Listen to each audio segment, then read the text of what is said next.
I choose to believe that it's a friendly troll. But one way or another, I feel that Marco gets an unreasonable, well, no, maybe it's reasonable, a considerable amount of enjoyment by writing extremely vague and very, very interest-piquing things in the show notes, especially for pre-shows and after-shows. So moments before recording, the following appears in the show document. Pre-show. The newest member of Marco's family. I don't know if this is a very unexpected pregnancy announcement, which I doubt, or if this is something like you found a Rivian to replace the FJ, or maybe Hops really needed a buddy after 10 years or however old he is. So, or he got a new USB charger. Like, really, the family is a very large and wide-encompassing term. Indeed. So is this a new jumpstart thing for your perpetually broken FJ, or is this something else entirely? I actually have a new jumpstart thing for my perpetually broken FJ. Is it part of the family? No, I wouldn't say that. Okay. Not yet. It needs to earn its spot. Yeah, not yet. It needs to earn its keep. I will say that the Arment family has been expanded by... Another XDR? Another toaster oven. Oh, this is not where I expected you to go. How many toaster ovens does one family need? Well, one is the end. Well, okay, so... For a while, we have had what the hell is it called? Is it the Dash? It's the tiniest toaster oven you've ever seen. Dash mini toaster oven in Aqua at Nordstrom. Yeah, here's the link. I see it at Crate and Barrel. $25. Looks like a piece of garbage. Yes, it is. So it is a very nice piece of garbage. So does that even fit a single slice of bread? This looks minuscule. It fits one piece of bread. Oh my god! Not too big of a piece of bread. Yes, or 9 kid chicken nuggets, which is its most common use. All right, so this was your only toaster oven until recently, I take it? Yes. Where we keep appliances in this house is a pretty small area. It's like this countertop in a little pantry off the side of the kitchen. Now, we could keep appliances in other places, but then they would be like out in the middle of the room, basically. And we don't want to... I feel like you're spitting in the face of people like me who have no counter space. I just want you to know that. That's fair. So we have counter space. We can choose not to use it for big, ugly appliances. I know. You're just like, we have it, but we're not going to use it. Right. Yeah, this is hurting me a little too, John, if it makes you feel better. But carry on, Marco. Right. So anyway, we want things to look nice, and so we don't want to have our countertops like in the most visible part of the room covered in appliances. I wouldn't want this thing on my counter either, actually. So anyway, that's fair. You know I'm a huge fan of toaster ovens. Who isn't? I mean, come on. Yeah, and I don't usually toast that many pieces of bread per se. Tiff does. She makes Adam like toast every morning almost, but we don't usually toast a lot of bread, but we do heat a lot of things up in toaster ovens. So I wanted to have one. So in the spousal negotiation process of trying to get a toaster oven in this house, we came upon this like kind of joke. So Tiff got me this as a joke gift. This Dash mini toaster oven. She got me this about a year ago. I forget whether it was for Christmas or some other occasion, but she got me this as a joke gift. And it actually is really nice if you have extremely small needs. So, we have an oven as part of our, stove, but obviously, like the larger the airspace you're heating up, the longer it takes. And so this thing, by being so incredibly tiny, we call it Tiny Toastie, and it heats up incredibly fast. So when you are heating things like chicken nuggets for a kid dinner or something like that, it actually is really nice because it is so damn fast to heat up. The downside is that it fits basically nothing. And it's so small that certain items can't fit into it at all. Like if you wanted to reheat a slice of pizza or something, like that doesn't even fit. So forget That's it. the whole purpose of a toaster oven, for goodness sakes. Right. So, but we've been getting, and Tiff uses a slot toaster in the morning to make Adam's stuff. So like we've been getting by with just a slot toaster and this, both of which were, cheap kind of garbagey things that were purchased mostly for aesthetics, not quite for their functionality. They're both this kind of like, minty teal aqua color. So anyway, so we've had those things for, a year or two, whatever. And I kept thinking, I really would love a toaster oven that was a little bit bigger. Now, if you look at the market of toaster ovens, including the Syracuse approved models, there really are not many that are both small and good. There are almost none. And what small means is actually a pretty narrow range because, okay, so at the higher end, you have these toaster ovens that are trying to be everything. They're trying to be a, quote, air fryer, which, look, everyone, air fryers are great, but they're just convection ovens. That's what they are. Convection ovens are great. This is just a new marketing term for small convection ovens. So it's great, but we didn't really need a new word for it, but hey, okay, whatever. I'll leave that aside. Okay? So all the new ones trying to be these, they have these large convection fans and they want to be able to fit a whole like frozen pizza, or they'll show pictures of people putting like 2 whole chickens next to each other in a toaster oven. It's like, okay, at that point, we'd be fine to just use the oven, the regular oven. Like, we don't need a toaster oven that can fit an entire animal in it. Like, that's fine. We have an oven if we need to do that, okay? So the toaster oven is supposed to be smaller than the oven by a good margin so that it can be faster, more convenient, and countertop, etc. So, okay. So you have this small space. So we wanted something that was bigger than Tiny Toastie, that could fit at least 2 slices of bread. But we also didn't need it to fit 8 slices of bread. Like, we don't need it to fit an entire, everything. So, okay. We wanted a new toaster oven, but it had to be small-ish, not this, but, small and compact and good looking. And ideally, here's the other thing. Nothing we have in this kitchen or in this house, really, is like silver stainless steel. Every single appliance that everybody makes is silver stainless steel front. Everything. Everything for the last 20 years, it's just all stainless steel or fake stainless steel. It's all gray and silver. One of the reasons why we have the microwave that we do is that it was one of the only ones that I could find in white. Because white looks best in the place that we're putting these things. So I was like, all right. Oh, wait, you say white just happened to you then, Marco? So, What do you have against stainless? I mean, the stainless is obviously a fad, but it also has the benefit of mostly being neutral. So it goes in lots of different kitchens, whereas if you make it in colors, you got to make it in 50 different colors, and it might not go in everybody's kitchen. Like, obviously, I know why you're looking for something that's not silver, but like, if white is okay, why is, that's just kind of the same blah, goes with everything neutral, right? it only goes with everything because everything in most houses is stainless or has stainless accents or has at least brushed silver accents. So things like, cabinet handles and drawer pulls and towel rods. And like in most houses these days that were built anytime recently, those are all some kind of silver or gray. And so it fits in only because everything is that color. Here, we don't have any of that color. And so everything's like white or gold or, something. So, or, teal or blue, whatever. So it's still neutral. Like it doesn't clash. If you have gold draw pulls, the stainless still doesn't clash with that really. It's neutral, but it doesn't match with anything we have. No, here. It definitely doesn't match unless you have all stainless steel. And by the way, I had recently was forced to get a dishwasher, see upcoming Rectifs. And I couldn't get white. I wanted to get white. Every dishwasher I've ever owned has been white. But COVID, supply chain, they're like, yeah, no, we don't have white. Your choices are stainless and stainless. So guess what? I have a stainless dishwasher now. Yeah, everyone does. So yep. Yeah, it's hard to buy anything that's not, as you just found out. I'm just so glad I got my fridge before the COVID because I would not, like, our fridge is white. Our fridges have always been white, but I would not want a stainless fridge. So I decided to purchase. I did some research. I measured things. I took like boxes of graham crackers and boxes of like tea bags and like stacked them up into the shape and measurements of different models I was looking at, so I could put it on the counter and see like exactly like what kind of toaster oven would fit, how much counter space would it take up. Because we also like the counter that these are placed on. This is also used as an active working area in Merlin's parlance. This is also like, sometimes a food prep area or a staging area for food that is like going in and out of the microwave or something like that. So smallness was greatly preferred. I came up with pretty much the only one I could find that was small, white, although it's kind of white-ish. It's a little bit off white, but it's pretty white. So small, white, and toaster oven, and reasonably decent.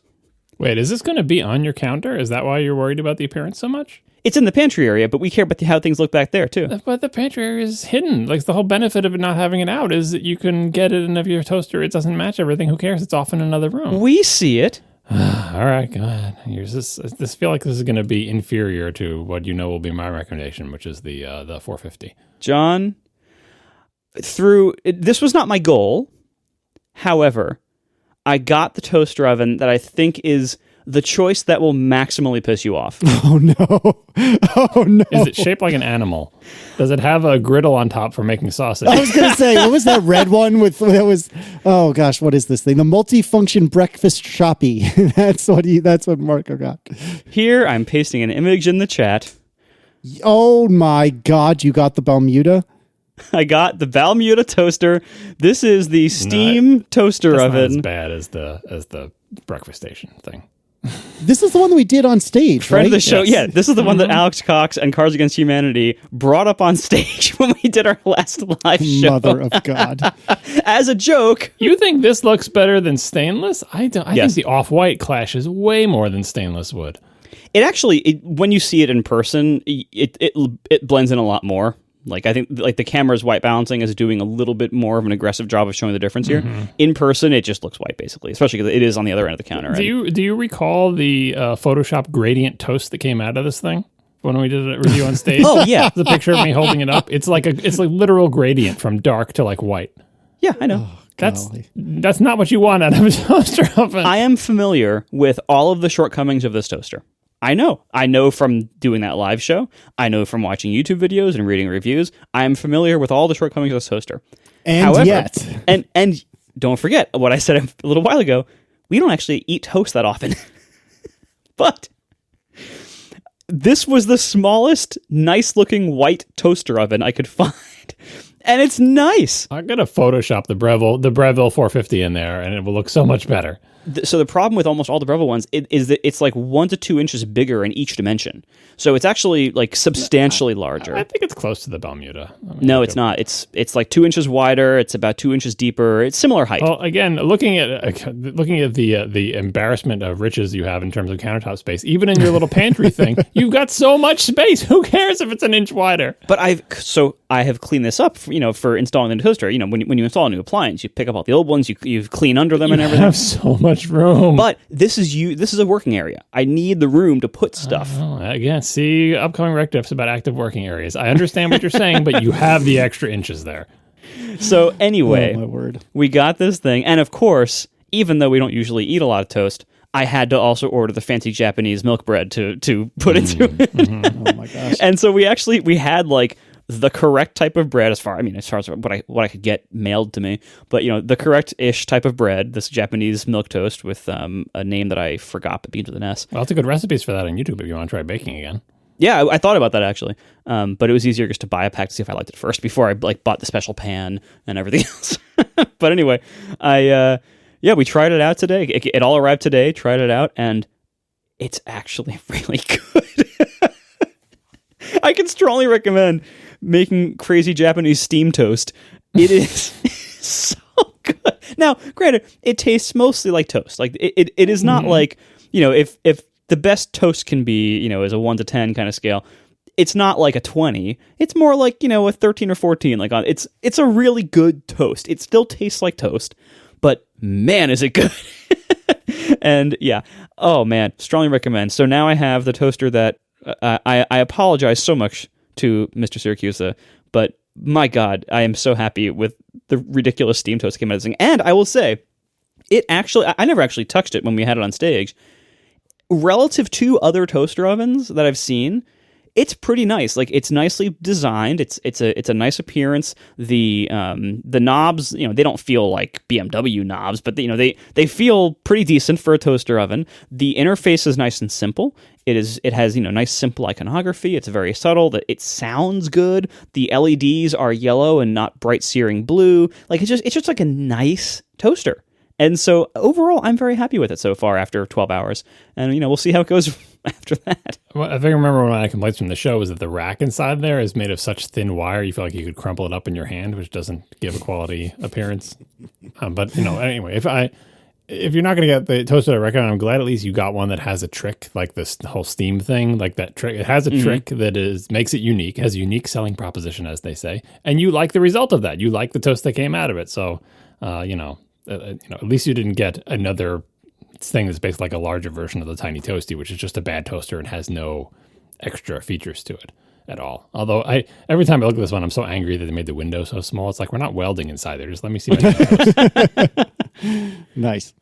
Oh my gosh. This is not at all where I saw this conversation going. And I am surprised that, John, you're being so gentle. Maybe it's because at least Marco and you and me all agree that the toaster oven is the one true method of toasting. But golly, I'm surprised.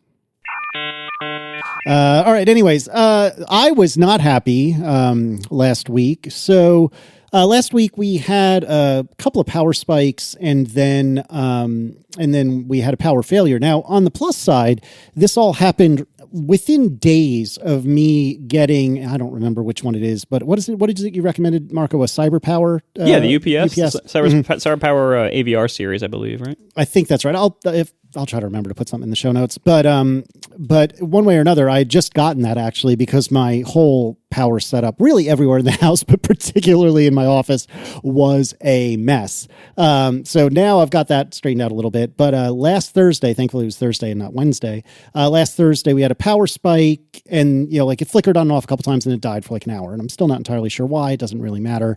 But there didn't seem to be any casualties from this, except my one and only set-top box for my Verizon Fios TV service. Yes, I still have traditional TV service. No, I'm not interested in getting into a debate about it. It's just the way we work. So we had this easily 10, possibly 15-year-old DVR. Like, truly, this thing was ancient. I don't remember exactly where it came, when we got it, but it was old.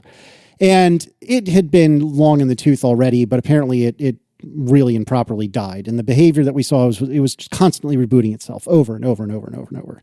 So I get online with Verizon because the Verizon terrestrial service, I can't speak for the wireless stuff, but for Fios, surprisingly, in the last couple of years, you can do a lot with their automated systems.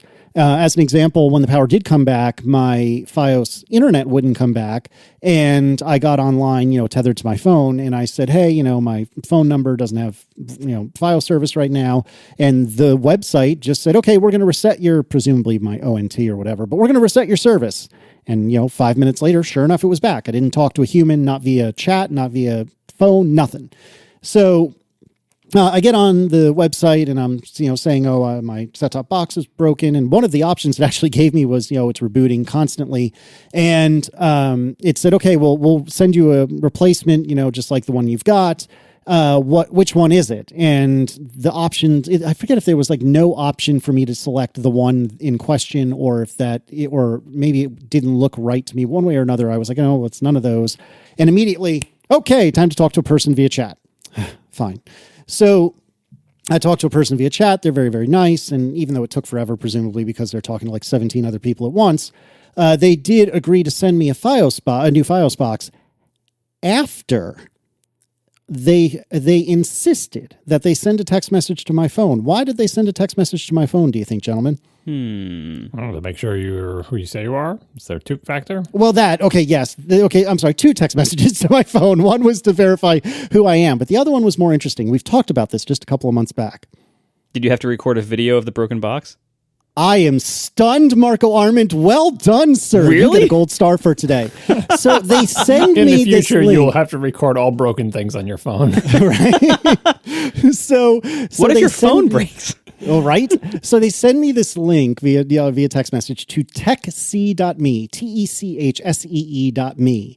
And what it basically did was initiate a one-way video chat. So the chat person could see my camera, but they couldn't see me. Like, it was, the camera on the back of the phone. So they couldn't see me, but they could see my camera, and they had me hold up the set-top box so they could see it. And I don't know why, but they used a cursor, which I could see on my screen, on my phone. They used a cursor to circle where the serial number was and circle a couple other things. I'm not entirely clear why. And then when they were done, they wrote with their cursor, they wrote K on the screen, and that was my hint that we were done here. So I have to say, when you put this link in the show notes, I couldn't figure out why you did. I thought we had the wrong URL because I'm like, you had to replace your Fios box. I expected this to be a website with a different ONT or a different cable box or something. But let me just tell you, if you haven't gone to the site, listener, you go to the site and the text on the top says Delight your customers with visual AI. Apply the power of computer vision and augmented reality to transform your customer experience and dramatically improve your business outcomes. That sort of business marketing speak there is basically their version of what Casey described. You're going to point your phone at something and they're going to write on it so you can see that they're circling where the serial number is and stuff. And I guess technically that's augmented reality, but I'm not sure it transformed the customer experience and dramatically improved business outcomes versus Casey just saying my box is broken and them saying the serial number is on the bottom. You have to figure like the hoops that these companies are making people jump through now for simple stuff like this. There must have been, and probably still is, such a massive amount of like fraud that consumers pull on companies to get free boxes or free electronics or make like an extra $10 somewhere. Like there, you just got to figure like the number of scams and the amount of fraud that's out there must be massive, way more than anybody thinks. It's hard to tell. Like we always hear about that on the iPhone, like that there are way more scams than you think, and Apple has to deal with them, and it's a headache. But for like cable boxes or computer mice, I do wonder. And remember, they have billing information for me, and they made it very clear that if I don't send the existing box back within a month, repossess your house. Yeah. They're basically going to repossess the house. So, like, I agree with you. Like, what are they trying to prevent? Well, in this case, I actually believe the marketing speak. In this case, I think the problem is like if you ever worked tech support, you know that like you wish you could do something where you could just see what they're seeing or like share their screen or whatever. Mm-hmm. So I think this technology is like, as ridiculous as this sounds, it beats trying to explain to someone on the phone where the hell the serial number is when you're not entirely sure that they're even touching the right box. That's true, but consider that at the time in which I was picking up or starting the video call, all I had been instructed to do was show them the box. Like I was never instructed to send a serial number. Oh yeah, no, they jump right to this tech once they get accustomed to it, right? I'm not essentially defending this use here because I feel like with you, conversation on the phone would have been better. But once this tech is available, it becomes the cure-all. It's kind of like when I'm debugging anything with my parents, I just like step 0, share your screen. Like I don't wait to get to that point. We just jump right to there because it's just more efficient. But I don't think the purpose of it was to see the serial number. I think the purpose was actually just to verify that the box was in my possession and didn't look like it had been drop kicked or something, which is the weirdest part to me. Just sanity checking what you're saying, because when people say like I have done tech support in a professional context, and you can't trust people with things that people say because you're not on the same page. Yeah. So anyway, I just thought it was funny given that we had just talked about that a few months ago, and they eventually did dispatch a new box. It arrived, and very, very briefly, the new box arrives and it has to activate itself because reasons, and it tries to do that, and it's like nope, and it tried again, nope, can't connect. Then eventually I have it try another time. Meanwhile, my Eero, which is my in-home router, is saying, oh, hey, there's a new box that just got pulled an IP address on your network. And it's, such and such, which is clearly the cable box. And it was like, nope, can't activate. So I call Verizon. This time I actually call them and I'm like, hey, my box won't activate. And they're like, okay, well, have you checked that, your Verizon router's on? It's not a Verizon router. Oh, well, what are you doing? Well, I have an Eero and a couple of Mocha bridges and blah, blah, blah, blah, blah. This is when you get kicked up the chain, I think. Actually, no. So what ended up happening was there was a very, very, very, very kind guy who was clearly way out of his depth. And he seemed to be chatting either verbally or via, keyboard with a coworker who eventually stumbled on the right incantation to get the thing to like force an activation. But it was funny to me because this is not, it's an odd setup with Verizon Fios. Typically you have their router, not always, but typically you have their router, and it's weird to not, but it's not completely and utterly unusual. Like neither of you guys are using Verizon routers, right? Because Marco, you have a Ubiquity setup. John, you have Eero, if I'm not mistaken, right? Yeah. And every time the thing is, as long as you know what you're doing with your stuff, the number of things they can do on their end mostly affect things that are not the router. They'll help you debug their router, but if you don't need their help debugging your router, they can still do all the same things that they do on their end, like resetting your ONT or testing their connection from your end or doing all that. Like that's all you need them to do. And so really, you could even just lie and say, oh yeah, I've totally got the Verizon router. And if they say, does the green light on? Just say, yes, the green light. Like you could do that if you wanted, but what if they ask a more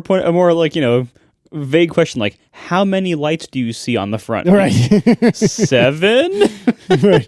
No, but anyway, so it all worked out fine in the end, but it just made me laugh real bad that I had to video chat with them in order to prove that I had the box that I inevitably have to send back anyway, because otherwise they repossess the house.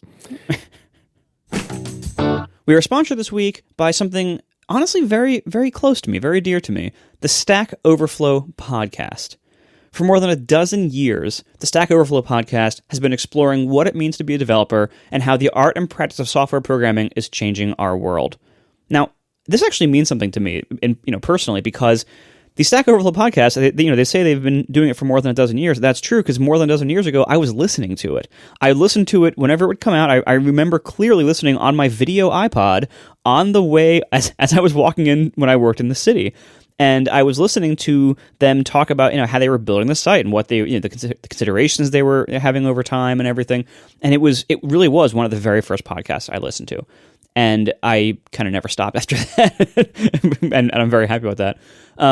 But this is a great show, and it really has evolved over time as Stack Overflow, of course, became the juggernaut that it became in our world of programmers here. The podcast grew and everything, and it really has really gone in great directions. From Rails to React, from Java to Node, they host important conversations and fascinating guests that will help you understand how technology is made and where it's headed. Hosted by Ben Popper, Ryan Donovan, Cassidy Williams, and Ciora Ford, the Stack Overflow podcast is your home for all things code. So check out the Stack Overflow podcast wherever you get your podcasts. Obviously, I'm biased, but wherever you get your podcasts, it's great. I strongly recommend, if you like our show, you're probably going to like their show too. So once again, the Stack Overflow podcast, available wherever you get your podcasts. Thanks to the Stack Overflow podcast for sponsoring our show. Moving right along, we got a lot of feedback with regard to battery charging, and I think this originated as an askatp thing. And a lot of people recommended Al Dente, which I have not tried myself, but we got lots of recommendations for it. I believe there's a free or perhaps even open source and a paid version, if I'm not mistaken. And somebody wrote, and I didn't put the quotation in here, so I don't know who to credit. I'm sorry. But with Al Dente installed, you can set a charging limit in a more healthy charging range, and with more features like sailing mode, not sure what that means, or heat protection, so you can keep your battery healthy even longer. I think it's marketing copy from the website. Oh, is that what it was? Okay. It basically gives you way more options about when should the battery charge to full, what level should it stop. Like if you want to customize that and you don't want to, use, discipline and your own timing system to do it, there's software that will do it. And so Al Dente is recommended by many of the battery micromanagers who listen. That is accurate. So anyways, moving right along, we have some more feedback with regard to my email woes. I haven't solved anything yet. I'm still kicking the can down the road, but the current theory is indeed to switch to Fastmail, for reasons, but that is the plan. However, there's some updates and, something in the show notes I presume John put in called the Gmail funnel solution. Tell me about this. A lot of people suggested it, and it's actually what I do, and it's worth mentioning, even though I don't think it solves any of Casey's problems. It may not solve all of your problems if you have the same sort of Google for my domains or whatever thing. But the solution lots of people suggested is, do whatever you want to do to get your email address at whatever service you want to use. You have to have somewhere for the mail to go for you at yourcooldomain.com, right? And for however many accounts you have. But then behind the scenes, what you do is you make yourself a free Gmail account, and you forward everything from all your other email accounts to the free Gmail account. And then you set up Gmail so it can send through the outgoing SMTP servers of those services, so you can send as those people as well. So you get email to me at mycooldomain.com. And when you reply, it comes from me at mycooldomain.com, right? But that people don't know that it went to the actual mail server for mycooldomain.com, and then got forwarded to Gmail, and then it was sent from Gmail through the outgoing mycooldomain.com servers. I do that for all my email accounts. My Gmail is my funnel. I have lots of different email accounts, lots of different custom domains, all sorts of random crap. They all funnel into Gmail, and I could send as them from Gmail if I want to. In practice, I barely bother, but if you just set up the rules to say, like, reply to who it was sent to, you can set that up in Gmail, so when you reply, it automatically will reply from whoever it was sent to. Sometimes it's a pain to set that up. It can be tricky, and it's changed over the years, but Gmail does have enough features for you to get that done in most cases. And that would solve the problem if you're like, well, I want to use Gmail. I don't want to pay for mail storage. I want to have, I like the interface. I like the search. I like having lots of room, but I don't want it to actually be the front door to my email. And then your other places where you have mail, if you get a full-fledged account somewhere else and don't just forward it, but instead keep a copy there and also forward it, then you can still use the Gmail interface, but have a backup copy of your mail at Fastmail or whatever. But the problem it doesn't solve is if you have lots of different accounts and you need more storage than Gmail free offers, or you don't want to use the Gmail interface, or you don't like Gmail, then obviously things like Fastmail are more straightforward. But so many people suggested this, I thought I should bring it up, especially since it's what I actually do.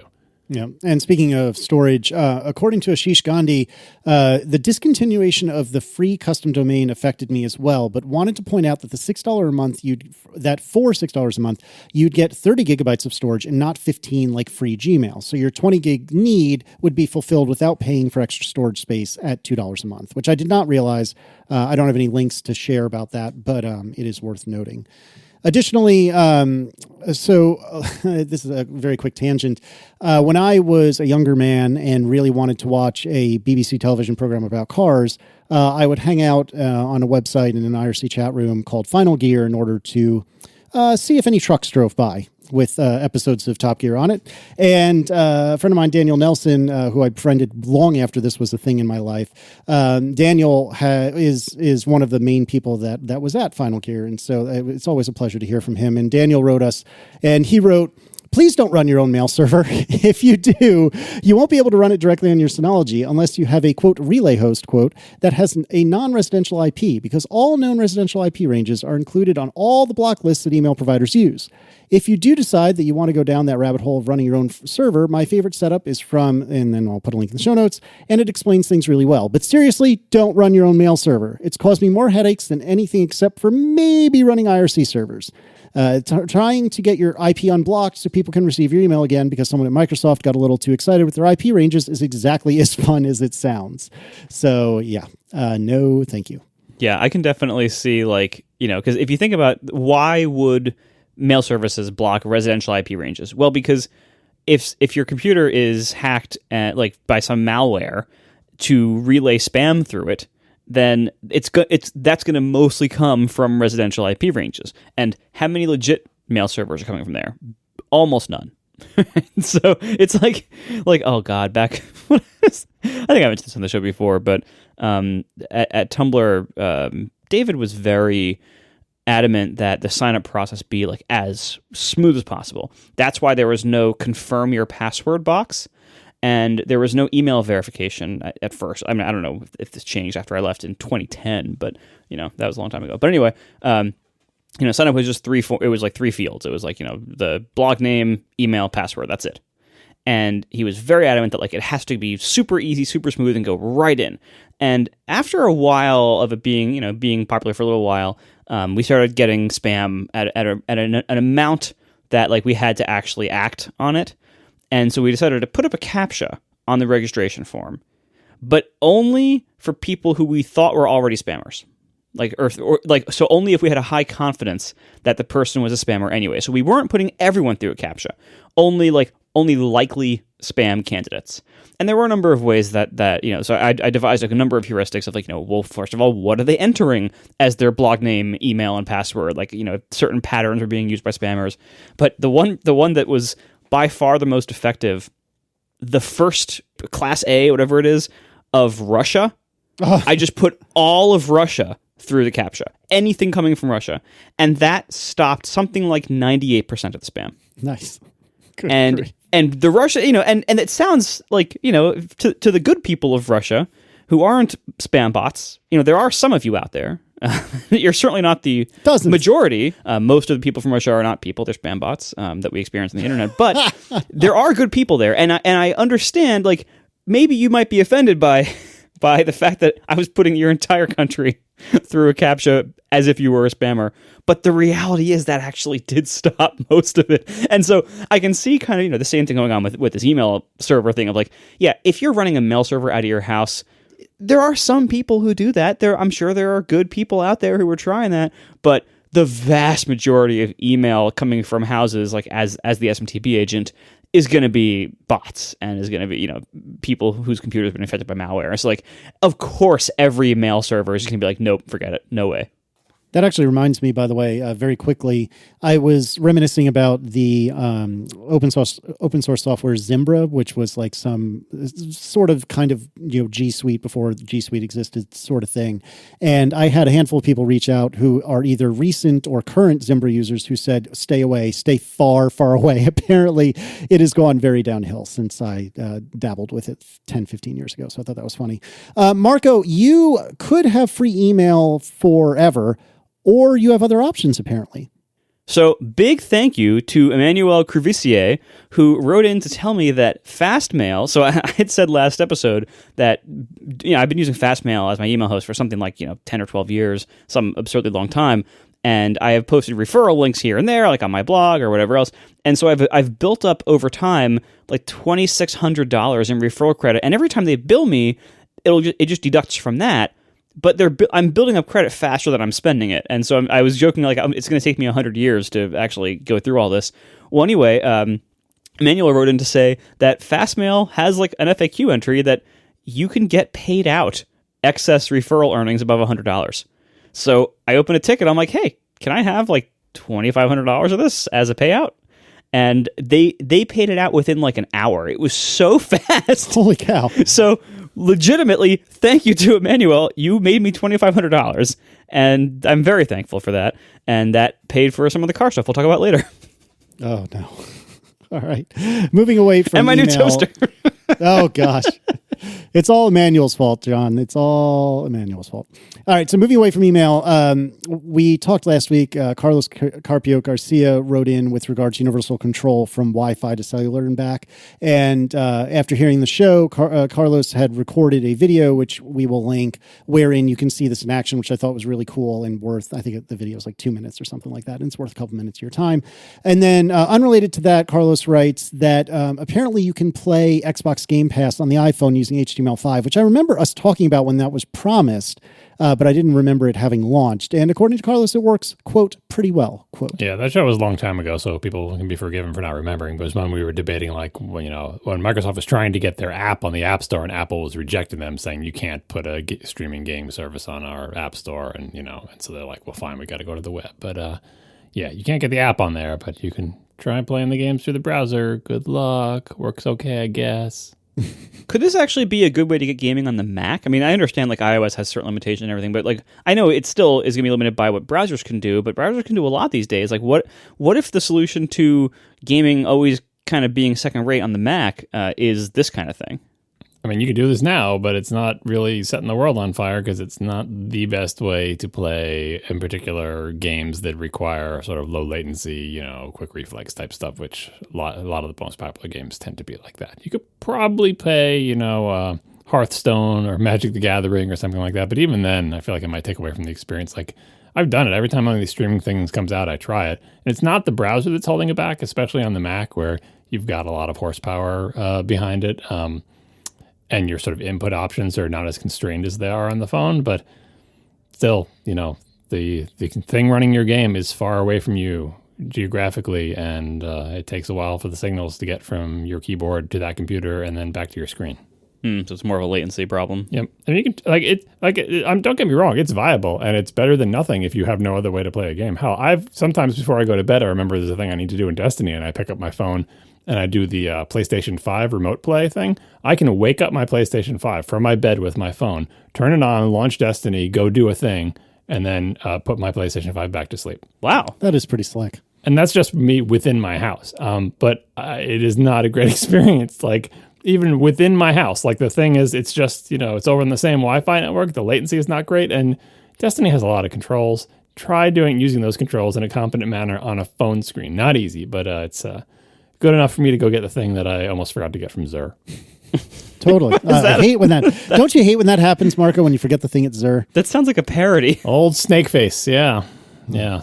Sometimes they got good stuff, and I forget about it until I watch one last YouTube video before I go to bed. Oh, I should pick that up, and I don't have to get out of bed to do it. That's the future that I was promised.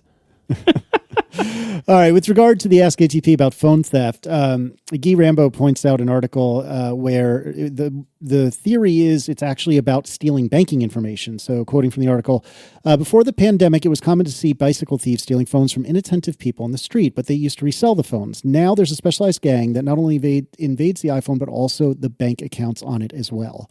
So basically, you grab an unlocked iPhone, and the first thing you do is go searching for banking apps and start plundering poor people's bank accounts and stealing money and stuff. So that was not something I expected, but it's an interesting thought. It was like a 90s hacker movie, a specialized gang of techno thieves. Right, totally. All right, Marco, did you fix your problems with playing music from the 60s and 70s and so on? So this was really interesting, too. So as part of the 3-part after show last week, which, by the way, normally I would... I always feel like a multi-part after show is kind of an editing cop-out. I try to pick like one part and just make it, that's the after show and that's it. But I just couldn't. You had these 3 distinct parts last week. I just had to do it. So anyway, I know I recognize it's a little bit of a cop-out to just glue things together. But anyway, I think it was worth it. So it's one not of a the things cop-out, that's called editing. Yeah, but with no like transition. I just had to use like there was any transitions in the actual conversation. It's fine. You should feel free to do that. You do not have to insert fish between them. Please don't insert fish. That wasn't fish. It's Archie Bell and the Drells, which I just heard organically through this music. So anyway, so I was saying how we've been doing this fun thing where we're asking Siri on the HomePod every morning to play the top hits from a certain year, and we're incrementing year by year, doing 1 year a day, starting from 1960, and we're going to keep going to the present day. And we're still doing that. We're in, I think, 1973 or something like that now. Man, the 70s. It's like the first few years of the 70s, it's like everyone's taking a nap because like so much happened in the 60s. They're just tired now. Like they're just, it's so mellow and sleepy. But anyway. How dare you? There's amazing hits of the 70s. I'm going to take the early 70s? Take the time to promote an album, but it is only going to be exciting to you if you already like things from the 70s. So never mind. But I like things from the 70s. I like a lot. I do like a lot of things from the 70s, but like what the top hits are is a different story necessarily. Anyway, So what I was complaining that it seemed like when I would ask, I would say play top songs from X year, and it would say, okay, playing top 25 songs from X year. And it seemed like it wasn't getting through that many before it would forget what it was doing and start playing something from the 90s or whatever. And so it seemed like it was getting sidetracked fairly easily. And we were like, wait, this came out back then? And we'd go and check and it didn't. And so even though this is crazy. So a few people wrote in to suggest that I look at the up next queue on the phone because one of the great things about AirPlay 2 and the way this works with handoff and everything is you can tell the HomePod by voice play whatever you want. And then you can go on your phone into a control center and you can connect to it and you can then reveal the HomePod's music session in your iPhone's music app, so you can control it from there. So you can see everything the music app can normally see. You can see the of course artist and band info and everything. You can jump to the album, you can add it to your playlist if you like it, and you can see the up next queue. And so, if you ask for top hits from a year and it says playing top 25 hits, if you actually look at the up next queue, it only has depending on the year, between 6 and 9 songs on it. Nice. So even though it says top 25. It's playing 9 songs, and then it's going to other related stuff that it thinks is related, but is not what you asked for anymore. So, first of all, that's the most amazing Siri thing ever, because of course Siri says it's playing 25 songs and then plays 9. Okay, fine, Siri, I'm used to you now. Siri's like your stoner friend. It's like you mean well. But God, you're always high. You're always forgetting everything. It's like, geez, you seem like a good person, but my God, I'm relying on you to do simple things, and you just forget what you're doing and walk away. Oh my God. Anyway, but a few people wrote in to say the trick here, instead of saying play top hits from 1975, to say play pop hits 1975, because they have these playlists on Apple Music, pop hits : year number. And if you say play pop hits year, and I think it's also, there's rock hits, stuff like that. But if you say that plays much longer playlists that are actually available on Apple Music. So you can go look at them. And so it seems like that is the correct way to do this. So instead of saying TOP or anything like it, you're saying POP. Yes. So it's kind of shocking that Siri didn't mishear you and do the right thing accidentally. I mean, maybe once or twice it might have, but but yeah. So that's what it's like. That's like the smart thing to do. That's the effective thing to do is to say pop hits from a year or rock hits or something like that. But if you just say top hits, it'll say it's playing 25 songs, then it'll play like 8 or 9 of them and then walk away. Neato. Or if you're doing the 70s, you could just say play Some Guys by Jonathan Colton.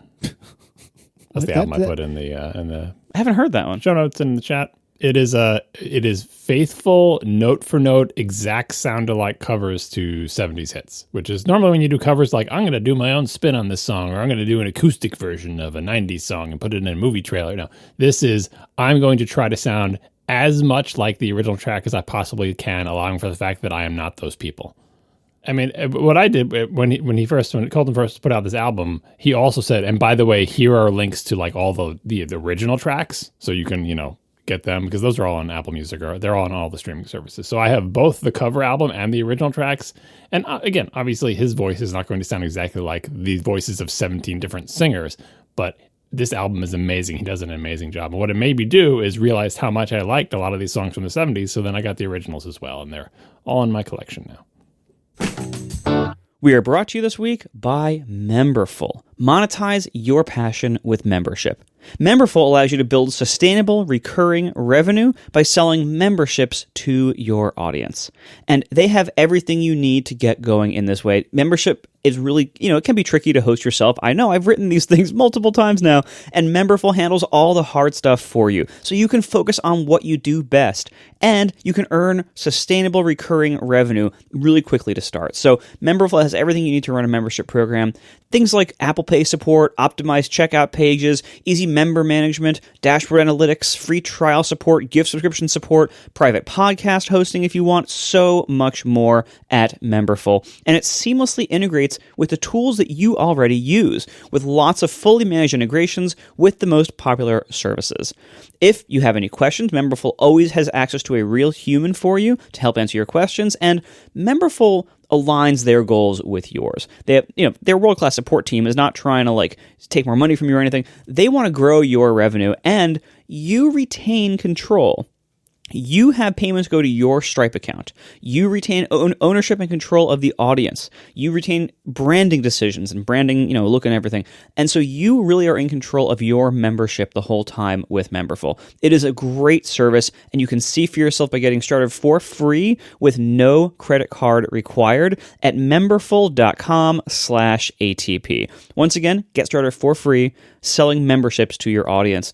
It's an amazing revenue stream. It's great to diversify, and I can speak from experience here. Memberful is a really great service. So get started for free with no credit card required. Memberful.com/ATP. Thank you so much to Memberful for sponsoring our show. So there's been a lot of additional drama, with regard to the Netherlands and Apple's attempt at compliance with their dating app rules.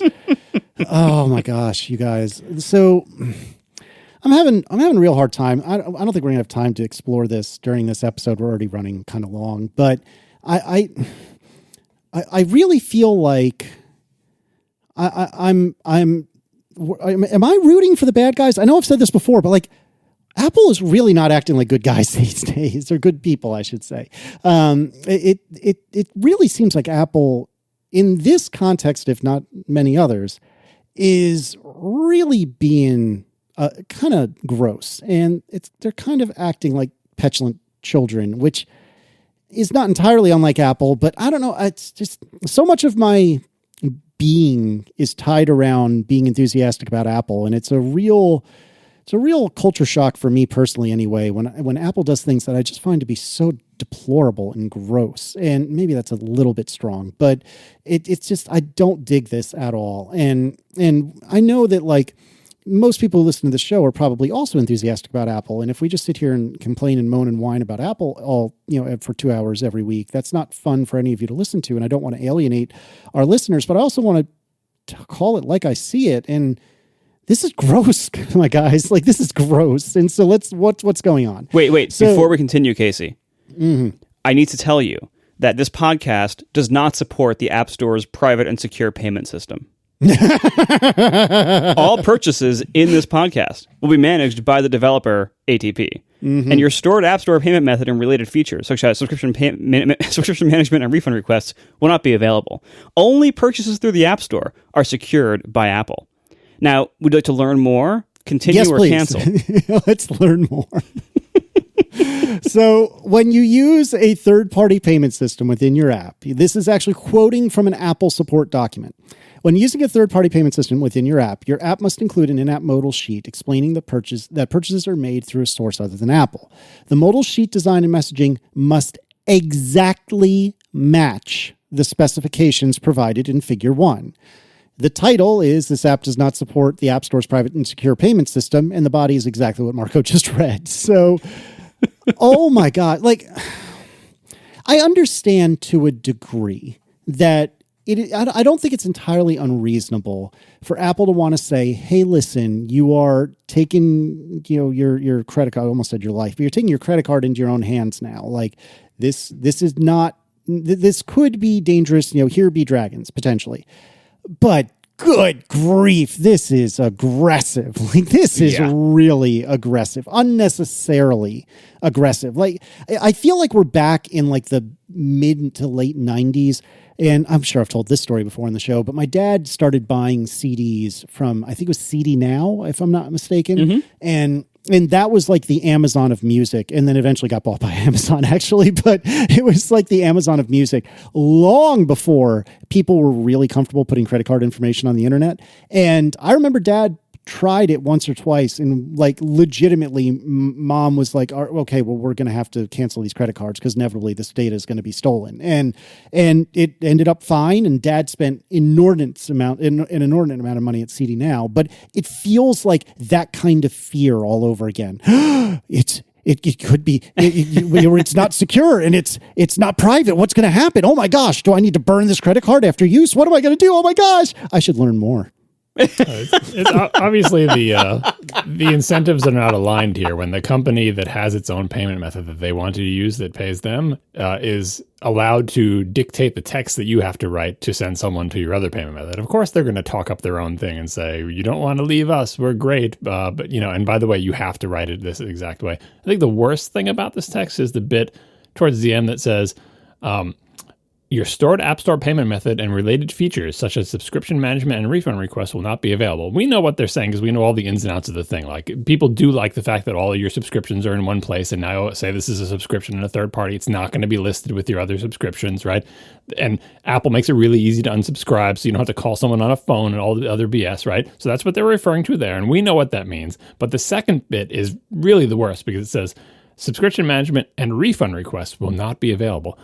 We know that one of the worst things about the App Store is that people who sell things on the App Store cannot refund people. Only Apple can refund them. Even if developers want to give someone a refund, they can't.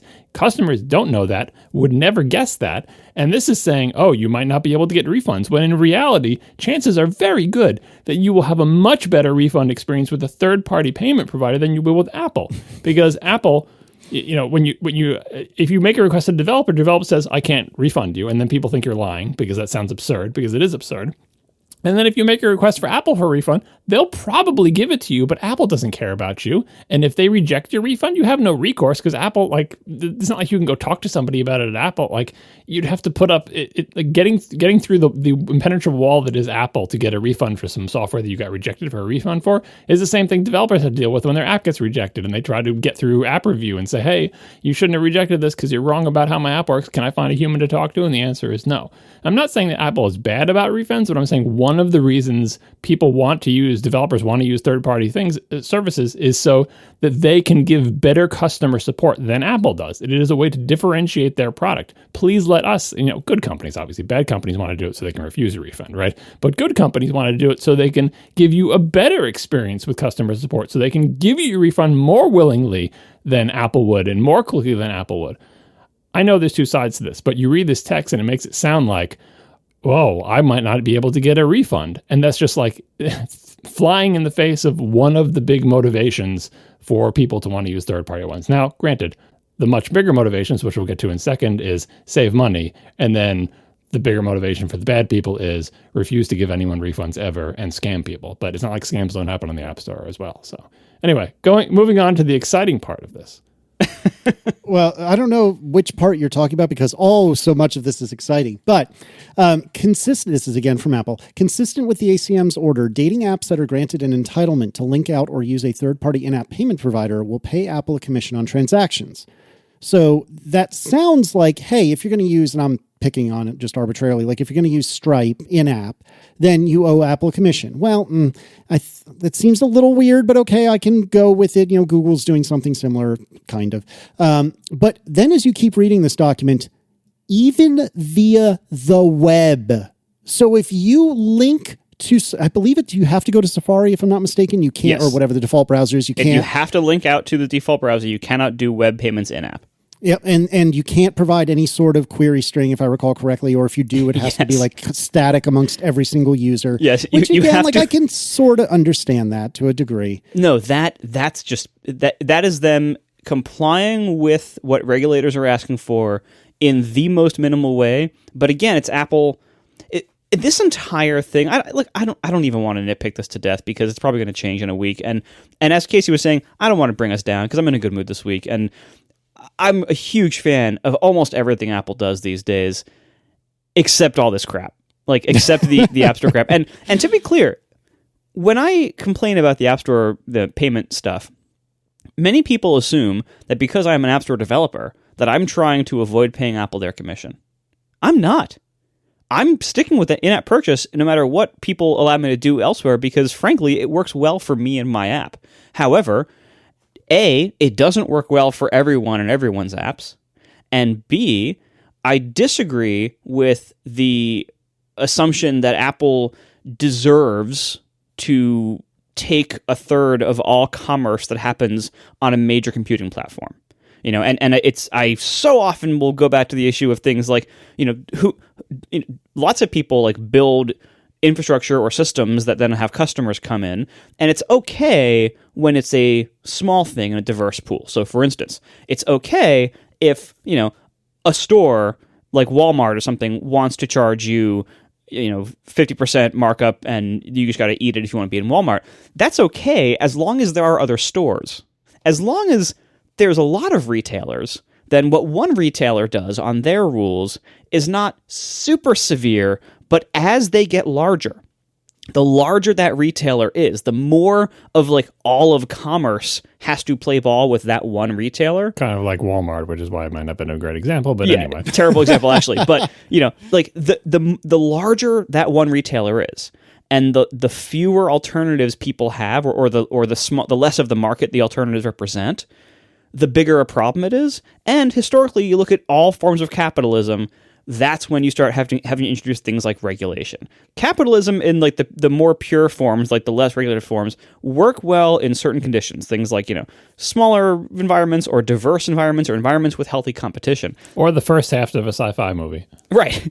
Like as one player starts getting bigger and bigger and bigger and bigger, it starts to become more like a public utility or a monopoly, where regulation of some sort is needed just to preserve the health of like all commerce that's involved in such a major area. And I maintain that iOS is one of those areas. Like iOS is now large enough, and has been for some time, and represents such a large proportion of so much commerce these days, that to have this one, provider, being Apple, dictating that they deserve a third of all the money that goes through it in certain ways, that starts to become problematic from a like large scale regulation perspective. And so I do think that this deserves to be looked at by regulators. And my concern remains that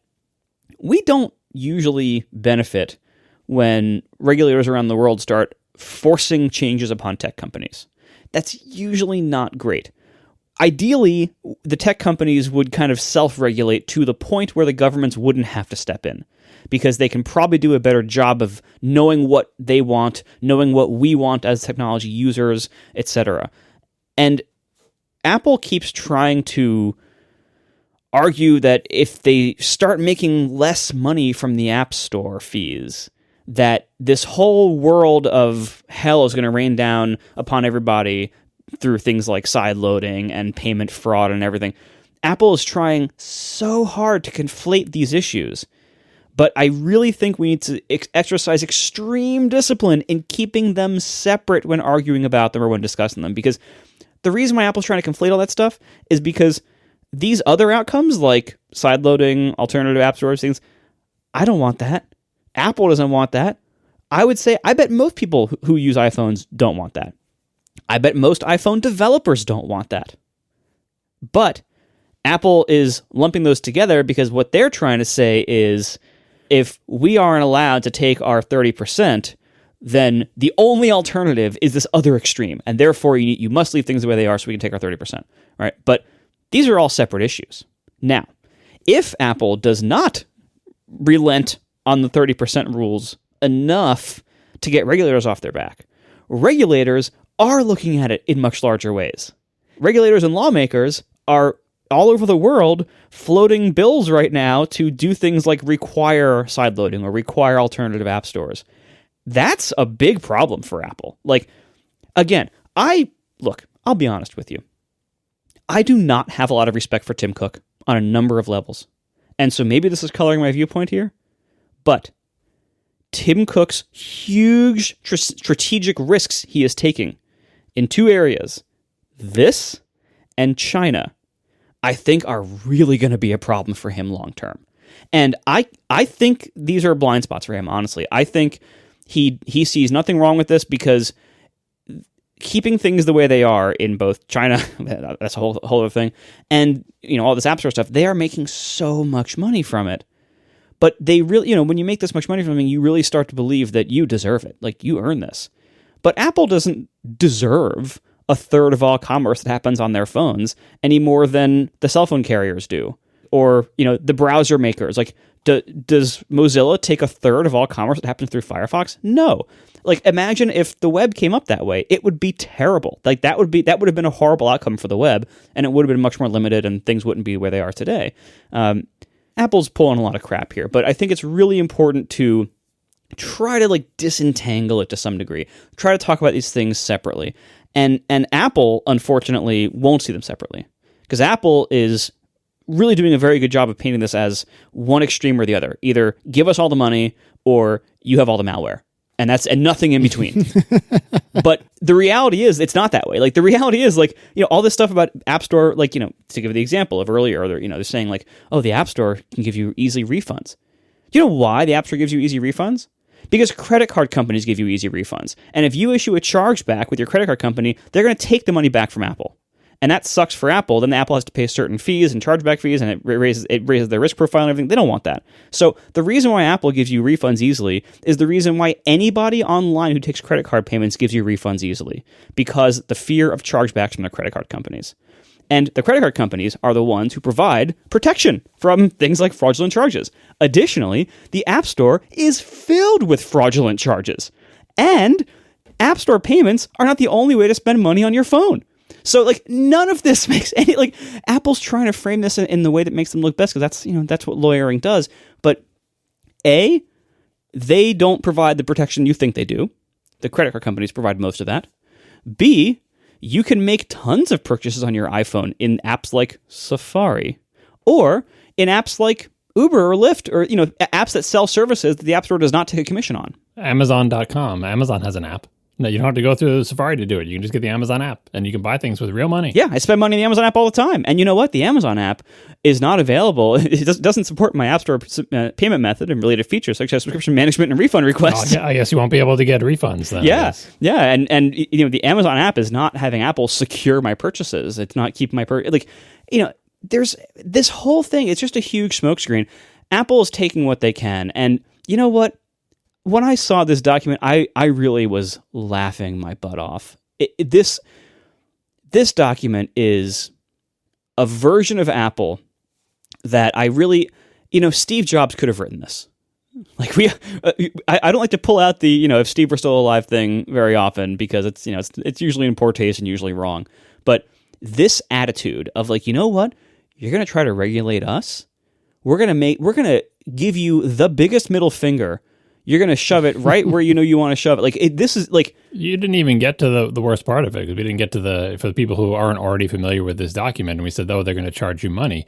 The number that they chose was a 27% commission as opposed to a 30% one. So Apple wants 27%, and then you're free to use whatever payment provider you want. Obviously, your payment provider will also probably want a percentage. And they said, we're allowing 3% for payment processing, which seems like it's low. So if you wanted to use a third-party payment method as an effort to save money, you won't, because Apple wants almost as much money as they wanted before, but Apple's not going to process your payment. So you still have to pay a payment processor to do the actual payment after Apple takes its 27%. That's why it's the biggest FU, because seems like everybody knows, but no one ever says, the reason we want to use other payment methods is so we don't have to give you 30%. And Apple says, okay, fine, you can give us 27.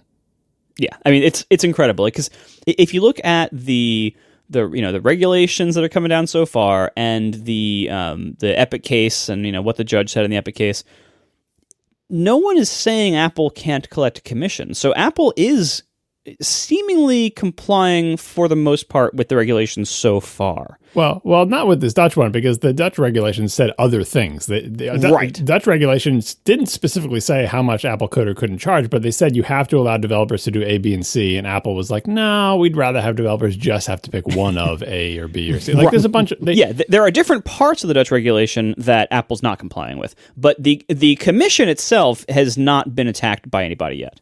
Yeah, and seemingly the parts that Apple isn't complying with this Dutch dating app thing, it's like, but why? Why are they not complying with those parts? I mean, it's almost like there's just crosstalk, and Apple thought this would satisfy it. Because Apple is doing this as an FU, especially the text or whatever.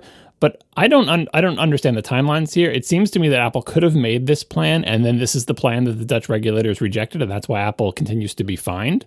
Like, I don't think if there was a plan that we didn't get to see before that wasn't this, then maybe this is a second attempt at it. But this is non-compliant in ways that I think should be obvious to anyone who saw the Dutch thing. So, like, why would Apple bother coming up with a technically non-compliant solution that they had to know is going to be non-compliant, and also fill it with all this, FU text and everything? All the upshot of this is Apple continues to get fined, right? This doesn't satisfy the regulations, right? Well, and look what's going to happen. They're going to get more regulated, because like there have been these, couple of relatively light hands trying to be applied to them, and Apple has basically bitten them off. So like, of course they're inviting more laws and regulations upon themselves that are going to go further, like possibly things like sideloading on app stores. Mm-hmm. And that's not good. That's not a good outcome. Not for Apple, not for anybody. We don't want that. And yet, that's what Apple is forcing to happen by their insane greed around the App Store. Like, the App Store money is such a corrupting influence on the company. It's making them bend over backwards to defend indefensible positions. They say horrible things in the press. They have a horrible reputation that impacts the other parts of their business. Like, this is not smart planning. This is not good strategy. And honestly, they need new leadership already.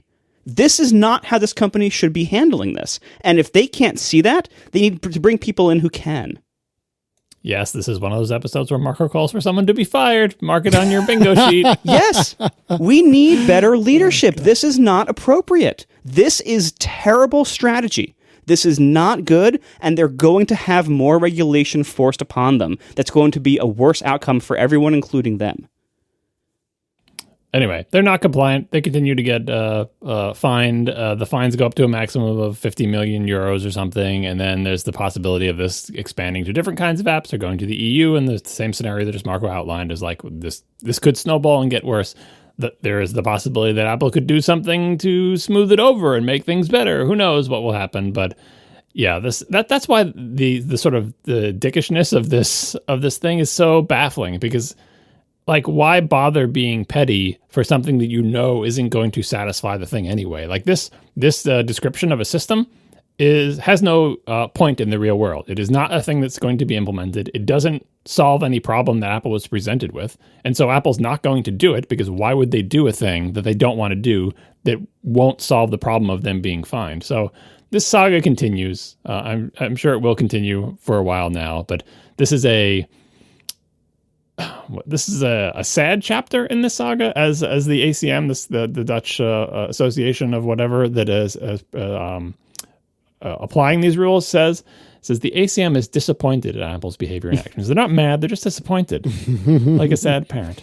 Honestly, I'm coping with this just by laughing at it. Like, it's so over the top ridiculous that I just have to laugh at it. Like, at this point, I'm so, like, I'm out of anger. I have no more anger left. It's just funny now. And it's sad to watch. It really is sad. The only way it could be funnier is if they asked for like a 97% commission, right? Like, because there is, especially if these, and I'm not sure why regulators haven't caught on to this yet. It's like, look, if you don't include anything about like the fee being charged, Apple's free to charge whatever it wants. That's part of the thing that shows why we need regulation. It's like, okay, well, in a functioning economy, a functioning market economy, Apple wouldn't be free to charge whatever it wants, because if it charged too much, developers would say, well, I'll just go elsewhere.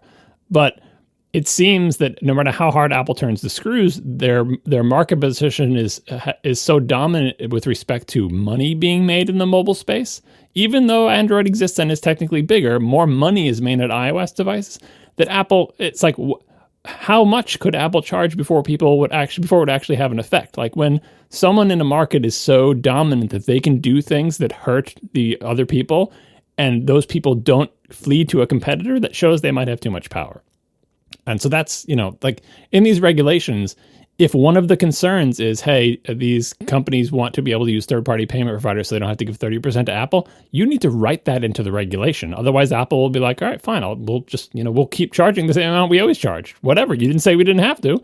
And so if that's the goal of regulation, these regulations are failing to accomplish that goal, right? And obviously, the Epic thing didn't even touch it at all. I'm not sure what the Dutch one says about, percentages, but it's clear that whatever it said, it's not enough to accomplish that goal. If your goal is people should be able to process payments while paying Apple less, that's not part of this regulation at all. So again, I'm baffled as why Apple didn't comply and just continue to get their 30%. Because if it was just about the 30%, why wouldn't Apple play nice and say, oh, fine, we'll comply with all of your regulations in a nice way and continue to get exactly the same amount of money?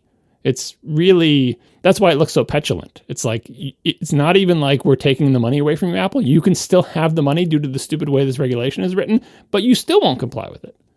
Yeah, and so there was some really good coverage about this on this week's upgrade, number 393. And about 2/3 into the Apple's 27% chapter, Jason said a few really, really interesting things that kind of crystallized something in my head. So Jason said, and he's talking, from the perspective of like, an average Apple employee. Since Apple built the platform, Apple deserves a portion of the revenue of the apps that were generated. And so then Jason continues, of course, the truth is that Apple benefits so much from the sale of devices that run those apps that if the apps didn't exist, the products wouldn't be as popular. And he points out, look at like, late 90s Apple and Mac OS, where things were not great unless you were really enthusiastic like John Siracusa. But things were not great in terms of software for the most part. And there wasn't a lot of software, or at least comparatively anyway, there wasn't a lot of software on the Mac. And I think what this crystallized in my mind is that it appears as though Apple feels like it has a parasitic relationship with developers. The developers just suckle at Apple and suck all the good stuff out of Apple. And because of that, God darn it, Apple does deserve 30%, because all these parasites, sucking on the side of us, all they do is take, and they never give anything back.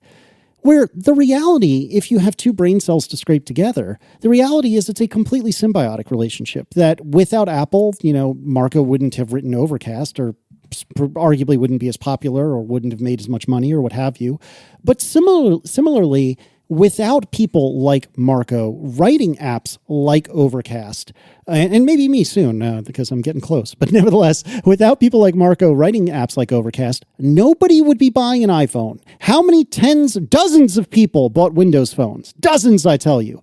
And so, this is what I find so gross, is that, I don't think it's unreasonable for Apple to think it wants a cut. And I think what you were saying earlier, Marco, is exactly where I come down, that there's a threshold, and maybe it's like pornography. You don't really know it. You can't describe it. You just know it when you see it. But there's a threshold wherein suddenly this doesn't feel appropriate anymore. And 30% early on, it was still aggressive, but I think it was mostly appropriate. But at this point, we are reaching what I would call, and I'm probably using the term wrong, but I would call like a common carrier point where this is, like you had said earlier, Marco, this is a utility. And I just find it really, really gross that Apple seems to think that because of work they did 15 years ago, whatever it's been, they still deserve 30% of everything that happens.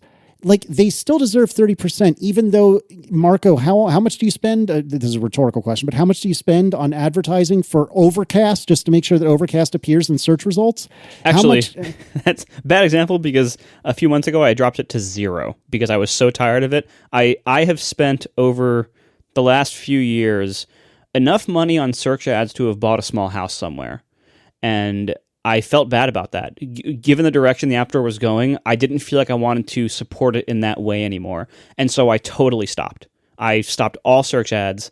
Honestly, looking like now that I have a few months of sales data without them, it seems like the people who I was getting from search ads were not very valuable. And so I'm saving a ton of money, and it seems like the business is fine without them. And honestly, it's more of like an emotional thing. Like, I just didn't want to keep paying into that anymore because it's a gross system. So you and I are both coming up with just stellar examples in this segment, but the point I'm driving at is that what you just said, it's a gross system. It really is. And, if Apple had really spotless documentation for everything, okay, maybe they'd earn their 30%. If they gave us extremely reliable dev tools that worked every time and web services that worked every time, hello, recent iCloud problems, okay, maybe they would earn their 30%. But see, even that, I feel like we're conflating it again. We're buying into their framing of the argument by saying that. But Apple makes the Mac, and there's developer tools, there's all the same tools build stuff for the Mac, and the Mac has APIs, and they don't take 30% of all software that runs on the Mac because that's not how that market grew up, right? But they still have very clear incentives to make those things for the Mac, to make the tools, to make the APIs, to run the platform, because they sell Macs, and they profit off of Macs, and nobody would buy the Mac if it didn't have apps. The phone is the same way. They don't need the App Store itself to be a huge profit center. The App Store is what makes people buy iPhones, in part, and in a big part. It's not the only thing that makes people buy iPhones, but the apps that people buy are a huge reason why. And more importantly, if the App Store was not there, or was less healthy, or didn't have as much good stuff in it, and had even just one more scam ad, it's so full of crap. Even the App Store, I'm sorry, the App Store is full of scams and garbage. That's one of the most galling parts about this. Apple is painting this picture like they're protecting everyone from scams. The App Store is filled with scams. Mm-hmm. And it seems like no one's watching. It seems like scams climb the top charts and make tons of money, and as long as Apple is making 30% of that scam money, they don't give a crap until bad press happens. Then someone goes and looks. Mm-hmm. If you think about the App Store, it's kind of an ideal environment for scams. Like any kind of sort of criminal enterprise where you're trying to deceive people and get money, that is, or anything where it's like sort of a rigged type of game, that is the most appealing environment for in a case where you're going to get someone's going to take a cut, right? Because you're like, look, it's all just profit. Like for us, we make the scam app, we trick people into paying. We will gladly pay 30% for the privilege of being able to spam our scam apps to get them in front of tons of eyeballs. If you are a criminal enterprise, that you'll gladly pay that protection money. Those are the customers that are the most happy to work within the App Store system. Because they're like, yeah, 30%. I'd rather keep all of it, but this is a scam anyway. Like it's all a criminal enterprise. And they make it so easy to just make a new Apple ID, make a new scam app, send it in the store, get a bunch of customers, burn it down, and we just do that over and over again. And it's a big machine. We turn the crank and we get the money. In the same way that organized crime is happy to pay protection money to the people, the big bosses up the chain. It's like, yeah, but we're all making money here, right? That's why we're all in on this. Like, I pay protection money because that's just the cost of doing business. But I love the fact that I can do all these crimes, right? So they are probably that complain the least about the App Store rules because as far as they're concerned, it's just a system that they can work with. I can work with the system. I can use the system to spray a bunch of scam apps. Whereas the very best developers, the ones that make the best apps, that want the best for their customers, they like the rules the least because the App Store rules impair them from being really good developers. Again, giving better customer service. If someone contacts them, knowing who their customer is, being able to help them specifically, being able to issue them a refund directly instead of sending them to Apple, right? Stuff that good developers want to do. The App Store rules, like they punish the best developers and they essentially reward or the cost of doing business for the worst developers. And so like it's no surprise that the App Store is kind of filled with scams because they thrive in that environment and they don't mind. They don't mind all the like it's just like, well, if something's bad or you get rejected, burn that Apple ID, make a new one, make a new scam app. Like I got banned. And I'm sure Apple spends lots of time banning thousands and thousands of apps, but it's just like they're outnumbered by the bad scams because they've made an ecosystem where scams can thrive. In summary, I think Raxelbroff in the chat has hit the nail on the head. Apple should be required to distribute to developers 30% of iPhone hardware sales to account for the value the third-party apps provide to the iPhone. Yeah, I mean, that gets back to like I was looking at this blog post I wrote. God, look at the date of this. Boy, it's 2020. I would settle for 27%. Yeah, Nicely exactly. done. I wrote this post in 2020. It was about whatever the App Store issue of the day was, but I tried to write it in like as clear and generic terms as I can. And reading over it again, it still applies today. Like on this show, very often we talk about what Apple is greedy and what they deserve and what they feel like they're taking, and also these emotional type of words about this tug of war between these two parties who are fighting over this pool of money and how much of it should I get and how much of it should you get. But like in the end, it is a market situation where in healthy markets, there is a relationship between the parties involved where neither one of them can really screw over the other one because the other one will just go elsewhere, right? So if Walmart decides to quintuple their prices overnight, people will shop elsewhere. As big as Walmart is, it's really big. If suddenly they said, now it's quintuple prices, the market is competitive enough that people will say, well, I'm not going to Walmart anymore because they just quintupled their prices. I'm going to go someplace cheaper, right? You need to have a healthy enough market where when one party does something that the other party really doesn't like, that there is some sort of competitive give and take. And you might say, okay, well, if Apple does things that developers don't like, they should leave the platform.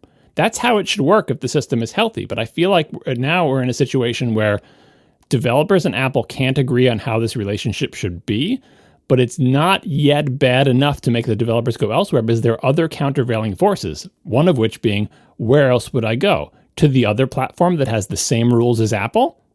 That's not much of a choice. What if Walmart quintupled its prices and you said, well, I'm not shopping at Walmart anymore. I'm going to go to some other store. And every other store you went to also quintupled its prices. Then you as a consumer or a developer in this case, you would feel like, why would I go to Google Play? Their rules aren't that much different than Apple's. And they're the only other game in town for if I want to make a native app on a mobile platform. That makes it feel like a market that is not functioning correctly. And what I wrote in this post is like, if Apple wants to make this relationship work, and it can, it just needs to come to an arrangement where everyone feels like things are okay. As Casey pointed out, there wasn't this acrimony on day one of the App Store because everyone was getting rich and it was all awesome, right? And those rules were not that much better than they are now. In many ways, they were worse and there were fewer options, right? It's not the specifics of the rule because we always get feedback. It's like, well, what percentage is right? If you think they don't deserve 30%, what about 15? What about 2? You think they should have nothing. It's not the specifics that matter. It's and we keep bringing up game consoles. Game consoles have way worse rules than Apple's App Store is. So why isn't every game developer revolting against game consoles? Because the game consoles have managed a relationship such that there's been enough give and take, and there's enough competition in the game console market. Even though there's not a lot of competition, but there's Nintendo, Sony, and Microsoft, and they have different rules in different platforms. Even that little extra bit of competition versus Android and Apple is enough to make the game console market function correctly such that the relationship between developers and console makers, though often acrimonious, is not to the dire state that the relationship between Apple and its developers currently is. And it's up to Apple to manage that relationship, and it's up to us collectively to potentially add laws and regulations to make this market function more efficiently such that the two parties can find a way to come to an agreement. Because right now it seems like Apple has too much power and developers have too little. Yep. I don't know. It makes me feel gross. And it's complicated by all of a sudden today, as we record, Microsoft announces, quote, a principled approach to app stores, quote. And so I'm going to read kind of a lot, and I apologize. I'm going to try to summarize as best I can, but there's a lot here. But Microsoft is kind of seeming, at least on the surface anyway, to be the good guys. So now, even as someone who was kind of Team Microsoft-ish in the 90s, even I'm kind of looking around like, wait a second, Apple's the jerks and Microsoft's the good guys now? Like, or I keep saying guys, I'm sorry. Apple are the jerks and, Microsoft are the good people now. That's weird. I don't know. I think I could summarize this without having to read all the things. Okay. I'll put a link in the show do. notes and people can check it out. But you could replace all the text in this entire document with, we're a distant third. Right? Yeah. So now I don't mean that that's a cynical and bad way to do it. I think Microsoft really does believe all these things. But when you are not the market leader, when you are not the strong second place, but when you are a very distant third, you need something to make you different and to get into the game. And so Microsoft has laid out a bunch of rules that are much nicer to developers. This is an example of like, hey, I guess the market is working, right? Because look, now there's a competitor saying, is Apple being mean to you? Is Android, Google, Alphabet being mean to you, mobile developer? Or in this case, they're mostly addressing game developers. Come to the Microsoft side. We'll be nicer. Why? Because we're hungry. We want your business. We are a competitor. And right now, everyone's over there, and we're trying to get people to pay attention to us. So we are going to be nicer to you. We're going to let you sideload. We're going to let you use your own payment methods. We're not going to take any percentage of them. You just do whatever you want with that. We'll have a great developer program. We'll give you all the tools you need. We'll let you deploy to all sorts of different platforms. If you look at the rules, they're like if Apple came out with a set of rules, it would be like the scene at the end of Return of the Jedi, the good version, not the SE, where everyone is celebrating, right? It would be like, yay, look. But Microsoft's saying, here we are. We'll do all this great stuff for you. And the reason the cynical take comes in is like, well, of course they're going to say that because they're in third place. And it's like, well, what if they really mean this? You eventually get down to a lower part of the document. And to Microsoft's credit, they call this out. But still, the lower part of the document that says, some may ask why today's principles do not apply immediately to the current Xbox console. This was the best part. as you listener may know, Xbox, even though Xbox is doing way better than Microsoft's other efforts, right? So Xbox is one of the big three in consoles. And I mean, maybe they're in third place in this console generation, but they're not distant third. Xbox does okay, right? And at various times, Xbox has done really well in the console market. So Microsoft is stronger in the console market. I was not asking myself why these rules do not immediately apply to Xbox, because they don't have to, because Xbox already has a relationship that works because Xbox has more power in the console space than all these other app stores that Microsoft's trying to get off the ground, right?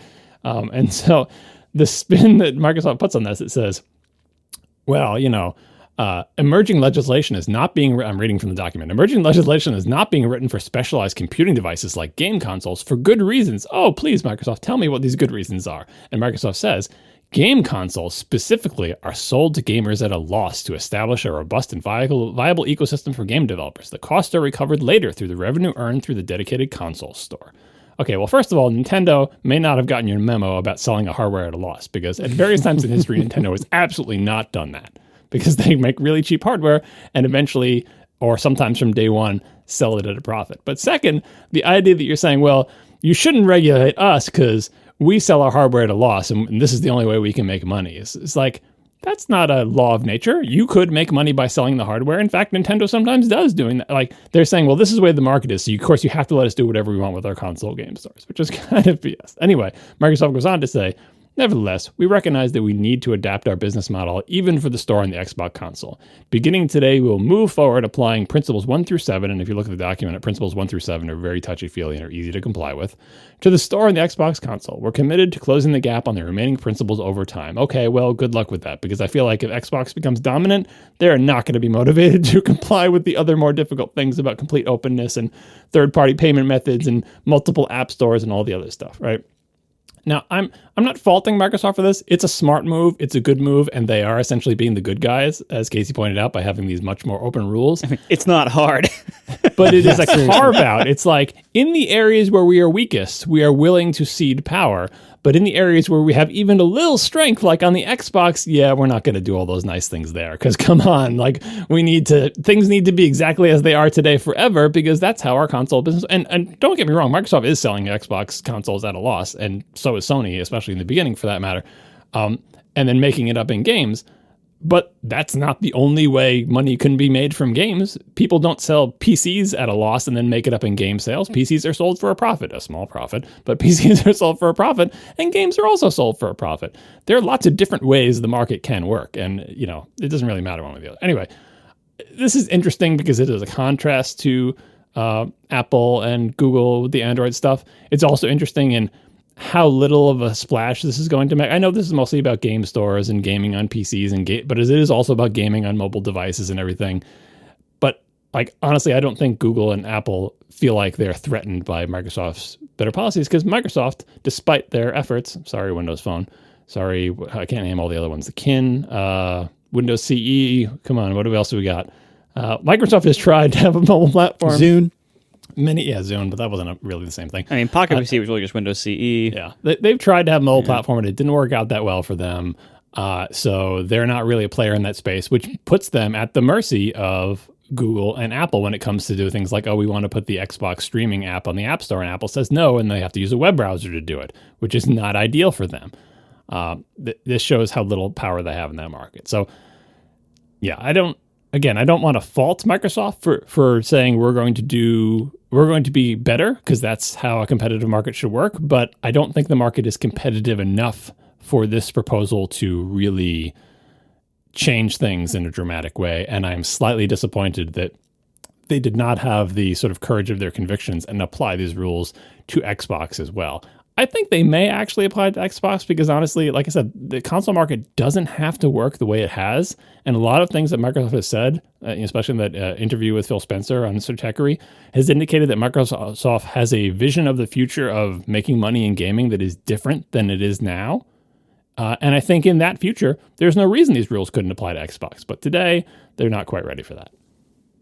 I don't know. It's like I said, I'm having a little bit of a internal crisis over I love, like Marco said, I love so much of Apple stuff, and I love so much about the choices that Apple makes, but golly, this is the choices around the App Store in China, but the choices around the App Store are really, really gross, and it's yucking my yum quite a lot, and it's really making me sad. I mean, in many ways, like I can feel as mixed about it as I often do about like my country or my state or my town. Like, I love my country where I live, and it would be a pretty big ordeal to ever leave it, but it doesn't mean I agree with everything that the government does. You can have mixed feelings about something. You can like some of what something does and not all of it. So often people try to simplify it into like, these people are all complaining. Apple is responsible for your success or whatever. And no, it's more complicated than that. And we can overall be a pretty big fan and pretty good customer of this company, while also pushing for them to be better in the areas that they're currently, frankly, full of crap, and doing real damage. And because the thing is, the reason why I care about so much about this is what I was saying earlier. Like, I think they're totally blundering this to the point where it would not surprise me if 2 to 5 years from now we have iPhones that are all out there filled with Facebook BS spyware, mostly because they got sideloading or they got alternative app stores, and then now everyone has to install the Facebook sideloaded app to get Instagram or whatever the new thing is, or WhatsApp, whatever Facebook makes people install. People will install whatever Facebook tells them to install, and so I worry about that outcome. I worry right now, this platform is in a pretty good place in a number of areas. And if we get sideloading or alternative app stores, there's going to be a number of things about it that I'm afraid are going to get worse. That's going to significantly impact my life, both as a developer on this platform and as an iPhone user. And I really don't want that to happen. And I really think that where we're headed right now shows clearly that Apple does not see anything that they have to change. They see nothing wrong with what they are doing. And more importantly, setting aside any judgment of whether they deserve anything or what they think is, moral or whatever else, setting aside all that, Apple thinks they can get away with this. They clearly think that they can get away with this on the current strategy they're on, like kind of indefinitely into the future. And that's a big risk. That's a huge risk. And I think it's going to blow up in their face by forcing the platform to get worse in these other ways. That's why I'm so, wrought up about this, because I don't want this platform to get worse. I love this platform. I live on this platform. I make my living on this platform. This is one of the most amazing platforms that's ever come out of computing. But it's at risk right now. It is being put at risk by Apple's own mishandling of the situation, by Apple's own bad leadership in regards to this area of just not giving an inch to the point where they're going to be forced to give way more than that, and that's going to be bad for everyone. I know you're still against sideloading, but my opinion has never been as extreme as yours, and with each passing day is getting more and more in favor of sideloading, because honestly, I see it as the best competitive pressure to put on Apple. I agree with you about all the bad things, but I feel like I would much prefer Apple to change the rules of the App Store because there is a competitor, which is sideloading, rather than them changing them in response to regulation, because regulation is written by people who don't understand the problem, and it can never be forward-looking enough, and it's so slow-moving, and it's so terrible. Like, Agreed. Regulation at this level of detail of like, oh, this piece of software has to allow this thing to happen, never works out well. But if there was sideloading, in addition to all the bad things, developers who didn't like Apple's rules would say, well, I'm just going to go to sideloading. And I think they would very quickly build up an ecosystem of good developers on sideloading. Obviously, there would be an ecosystem of bad developers, but there already is that in the App Store. There would be an ecosystem of good developers on sideloading, which would apply competitive pressure to Apple. People wouldn't have to leave the platform entirely, abandoning their entire skill set and their entire company and their entire product that they worked all these years on.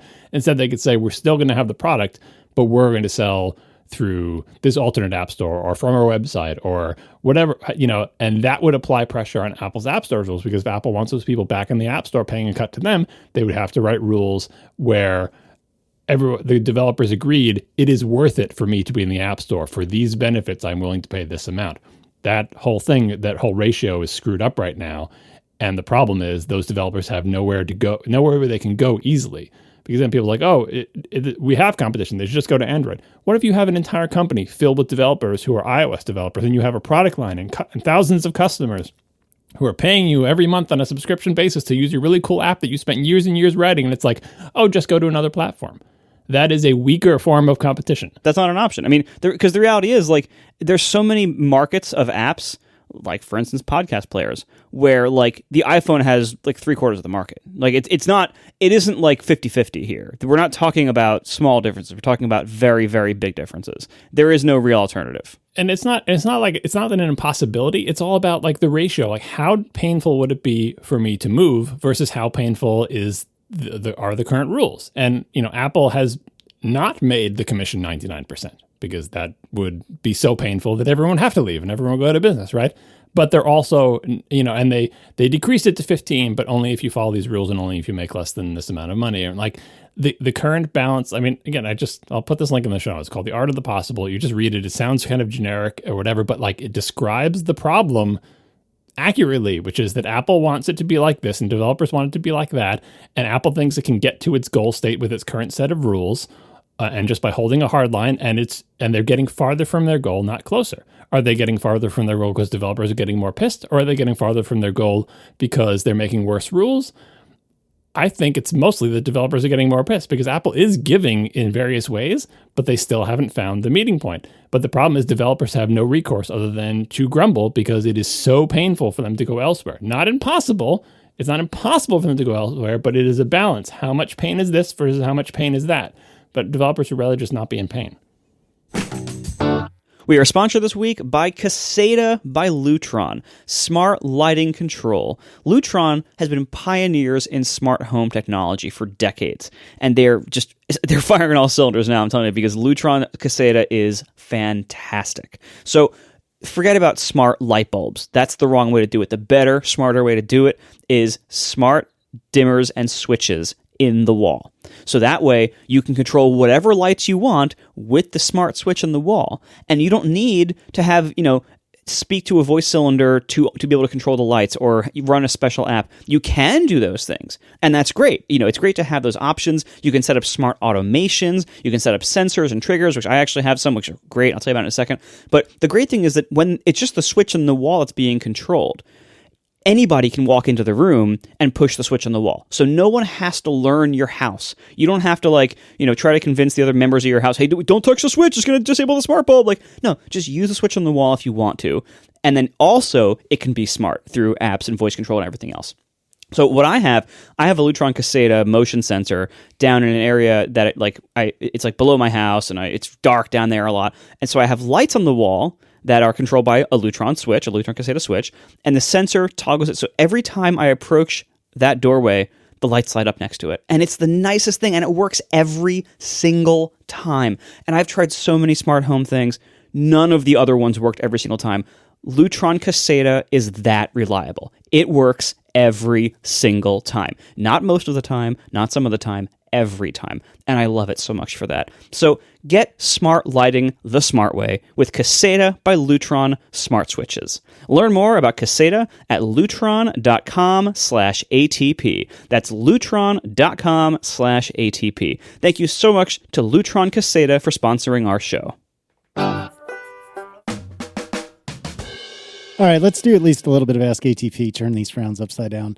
We can start with Stephen J. Stutz, who says, I really enjoyed your discussion on AirPods potentially using ultra-wideband chips. This was, I don't know, a month or two ago. Something I don't quite understand is why doesn't anyone think of using Wi-Fi for audio playback? The HomePods use it as well as Sonos speakers. Can't Apple use Wi-Fi in their AirPods, AirPods Pro, and AirPods Max? I'm curious to hear what your thoughts are. I think, to me, this is pretty clear. So it's power. It's just Wi-Fi is way too expensive from a power perspective, and that's why we need to figure out, or not we, but that's why Apple's working on all these super low power, but yet high bandwidth tools, is because Wi-Fi is extremely expensive from a power perspective. I mean, unless I'm missing something, right? Yeah, I mean, there's probably more to it than that. I don't know the specific technical details, but sort of the way the protocols work with Wi-Fi and how the sort of the use case of Wi-Fi is full-fledged devices that are on the network together, and there are things about that in terms of how do you join the network, how do you communicate across the network, what is the latency, what kind of protocols are used to send packets to and fro that are made for what we use it for, computers on a network. That spans your whole house or a pretty long distance that gets very high speeds, but it's not optimized for super low latency, for something in your pocket to get to something that's in your ear with very low power. It's just not made for that. I'm not sure what the rules are for Wi-Fi in terms of what do you need to do to be sort of a citizen on that network?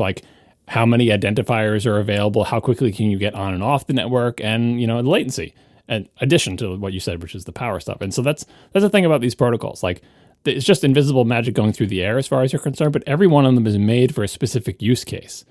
And when we talk about the ultra wideband stuff, the reason we're excited is because this is even better for this specific use case. We were talking about communicating with your AirPods, right? That use case is very different than the requirements for my laptop is on the TCP/IP network that's made in my house so that it can be on the internet through a NAT or whatever. Very different use cases. So it's just a technology that never targeted this scenario, and so it's not as good at it in basically every way that you could possibly measure. Including, by the way, how much does it cost to get a Wi-Fi chip, and all the way down to how small can you make it on top of all the power stuff. If you just look at the whole list of requirements, it's not like Wi-Fi is terrible, it's just a poor fit for this case. Chris Kerner writes, do any of you use a color calibration tool like the Spider by Datacolor on your third-party monitors? Now that I asked this, I guess this is mostly a question for Casey. If so, why or why not? Related, do you think Apple will bring the, quote, use your iPhone to calibrate your TV, quote, feature to the Apple TV, from the Apple TV to the Mac? No, I don't do any sort of color calibration because I don't do the kind of work that I think necessitates it, or I'm too dumb to know otherwise. So, no, this is not something I've ever bothered with. I'm going to guess that, Marco, you probably haven't, and I'm going to guess that, John, there's a better than 50% chance you have. I actually used to use this kind of thing back forever ago before I used, iMacs and Apple monitors. Because I used to, before the Retina age, I used exclusively third-party monitors. I had a giant HP 30-inch. I had Dell 24s before that, and I actually did use one of these Spider color calibrators for a few years in the middle there. I could never get my monitor colors and everything to look exactly right. And I don't know if that's just because I was using maybe not super great monitors for things like color accuracy. Because I wasn't doing color correction work. I was just a programmer with a fancy camera sometimes, but otherwise I wasn't doing super critical work. I just thought it was cool. And Tiff was doing critical photo work at that time, and so we got it for her to use it. But once you have the hardware, you can calibrate as many Macs as you want normally. I don't know if it's changed since then, but that's how it worked back then. So yeah, I used it and it was fine. I would occasionally look back at the other profiles and kind of switch between them every so often and try to figure out is this better? Do I like this better? Or something might be a little bit too dark or whatever else. And yeah, I never really quite nailed it. Yeah, the problem with calibration tools, especially with third-party monitors, is often the monitors don't give you enough control over the monitor's output to align it with correct calibration. This is a problem with TVs too. Usually you have to unlock the super duper expert service settings to even get close, but some TVs still don't give quite enough adjustments to get it exactly perfect, right? And then obviously there's variations in hardware and then whatever technology your screen is using. For calibration, I used to do the silly on-screen calibration with color sync back in the day on the Macs just to see that you aren't super far off. And that for people like Casey and other people think, oh, I don't care about colors. If you have a third-party monitor that's really far off, you should do something about it, because if you're making an app and you're trying to decide, is this amount of contrast between the label and the background sufficient for this to be a usable thing, you may be fooled by a different calibration on your monitor. This used to happen back in the day when Macs and PCs had different gamma settings, and things that looked awesome on the Mac would look weird on the PC and vice versa, right? So even if you're not doing fancy color work, you just want to be in the ballpark at least, or at the very least, you need to be able to set up your monitor so you know what your customers are seeing. Are your customers on a PC? Are they on a Mac? Are they on a phone? Because, the contrast between elements in your application can make a difference in usability. And especially if you're trying to walk that line and be fancy and kind of push up to the edge of contrast, which you probably shouldn't do anyway, but if you are, then you have to have an accurate enough monitor to know that your judgment call on when it's the right color looking at your screen applies to everybody else. And as for the Apple TV feature where you hold up your phone coming to the Mac or whatever, I would guess that the Apple answer to that question would be well, you don't need to do that with Apple monitors because we pre-calibrate them at the factory and we're really good at it. But your TVs, we have no idea what it's like out there, so we gave you this feature. But third-party monitors, whether Apple wants to know it or not, are a thing, especially since Apple makes so few monitors, especially no affordable ones, that I could see that feature coming. Hey, if you've got a third-party monitor, use this little thing. But it's the same problem. It's okay, well, it's the same problem with TVs where we complained about the system. You hold the phone up and it does a bunch of measurements or whatever, but then the only thing that app has the power to do is change what the Apple TV outputs. It doesn't have a way to change the settings on your TV. And if the settings on your TV are super wackadoo, you're never going to get close enough by changing the output coming over the HDMI cable to compensate for that. That's why when people calibrate televisions, they don't do it by changing the output of the devices. They actually change the settings on the TV itself. But the app has no way of doing that. It has no idea what your settings are. Ditto for third-party monitors.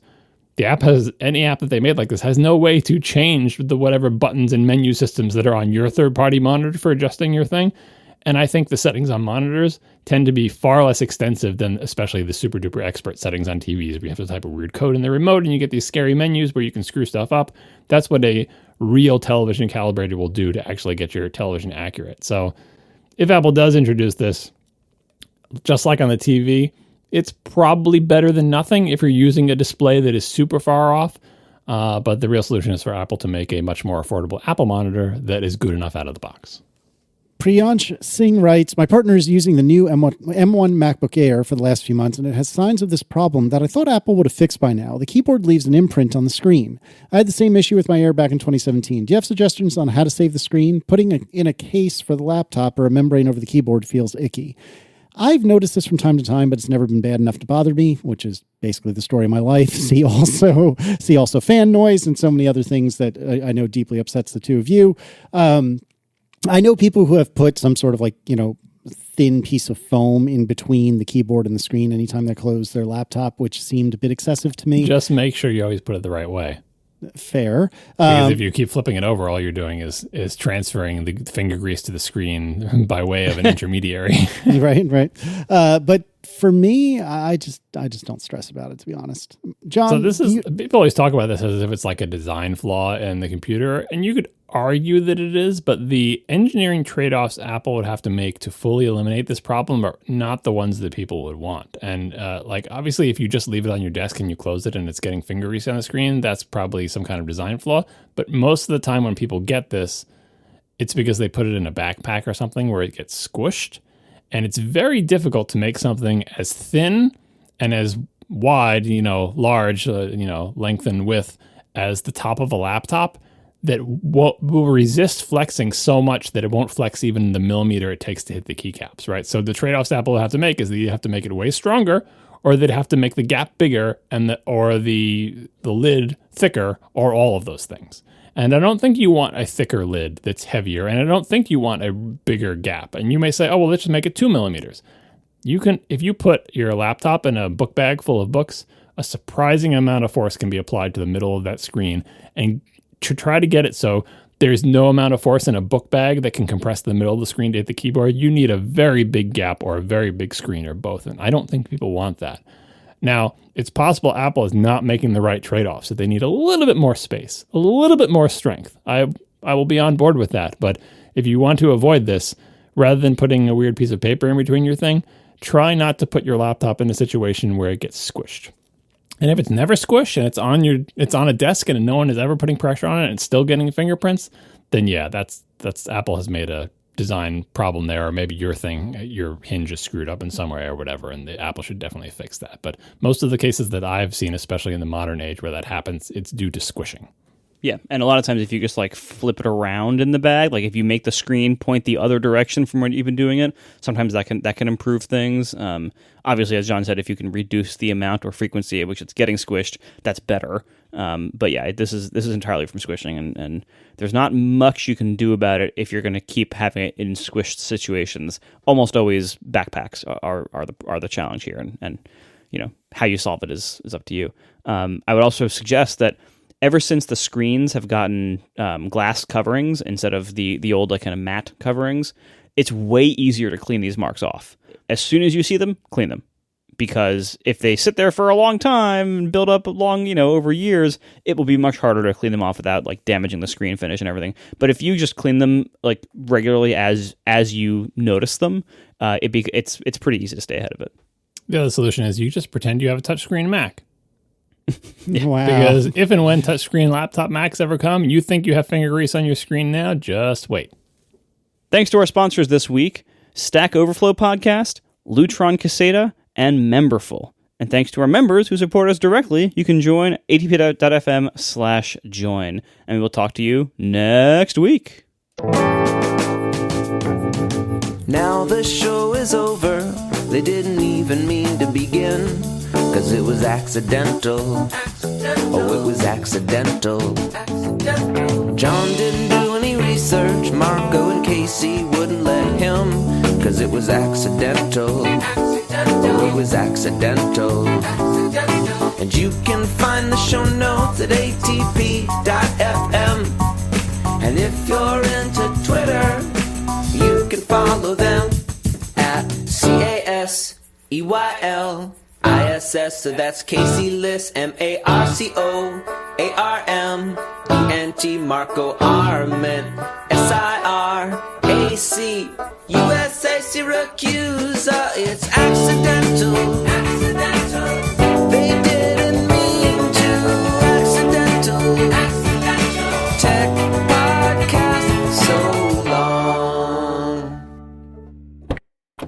You, Marco, have asked me a couple of deeply alarming questions last week, including sending me a photograph of your FJ Cruiser on a flatbed or being loaded onto a flatbed. What's going on there, bud? All right, so where we left last week Our intrepid hero. Yeah, so where we had left was the previous couple of times I had gone to run some errands on the mainland. I had tried to start up the FJ, and it would start, but it would take some doing. It would not start easily. It would, slowly, boom, and eventually start. But and I had said also, like, it didn't. I wasn't sure if it was the battery, because I would like start it up eventually, run, go to a store, drive for 15 minutes to get there. And then I'd come out of the store, and it would have the exact same trouble starting up afterwards. So I was like, well, I don't know if it's the battery or the alternator or the starter or who knows what. Now, I don't know really anything about cars. Like I talk about cars sometimes. I don't know how to fix cars. I don't know how to diagnose problems. I don't know what's what and like what certain symptoms indicate. But so I described this in the show, and everyone was basically like, yeah, you should get a new battery. So I thought, all right. First of all, John was saying, and so everyone said, like, just go to any car store, or any car parts store that sells batteries, they'll install it for you. And I can do it in 5 minutes myself. Thanks, John. I know, but. Okay, go to any store that sells them and they'll install it. Well, not so on Long Island. Even like chain stores that say officially on the website, like, we'll install it for you, they also all say, like, call the store to check. And if you call any of the stores around here, most of them are like, oh yeah, we don't actually do that. Or we don't have enough staff to do that right now. To be clear, I was telling you to install it yourself. The listeners were all saying they'll install it for you. Yes, but I did eventually find there was an Advanced Auto Parts somewhat nearby that both had batteries and would install them for me. And I called the store and confirmed, yes, we will actually install it for you. Yes, even on a Saturday. So I thought, okay. So I went over on Saturday, because a Saturday is the only time that I have a window that I can take the ferry over and have a 2.5 hour stay there. Normally it's 1.5 hours, and you can't get anything done then. So on the weekdays, but on Saturday I can get 2.5 hours. So thanks winter ferry schedule. So I made this plan. I'm like, all right, I'm gonna go, and I pre-ordered the battery online, so it would be waiting for me in the store, guaranteed stock. I'll get there. I'll do whatever it takes to start up the FJ, drive it over to the Advanced Auto Parts, get the battery installed by them, and I'll be all set. And I had a couple other errands to run, but I figured, like, worst case, I can just switch over to, the Model S and do the errands in that, but once I get the FJ figured out, if I have to. Okay. On the way there, I'm bringing with me my new Super Cap battery charger or jumpstart thing that I had just gotten, the Auto Wit Super Cap from Amazon.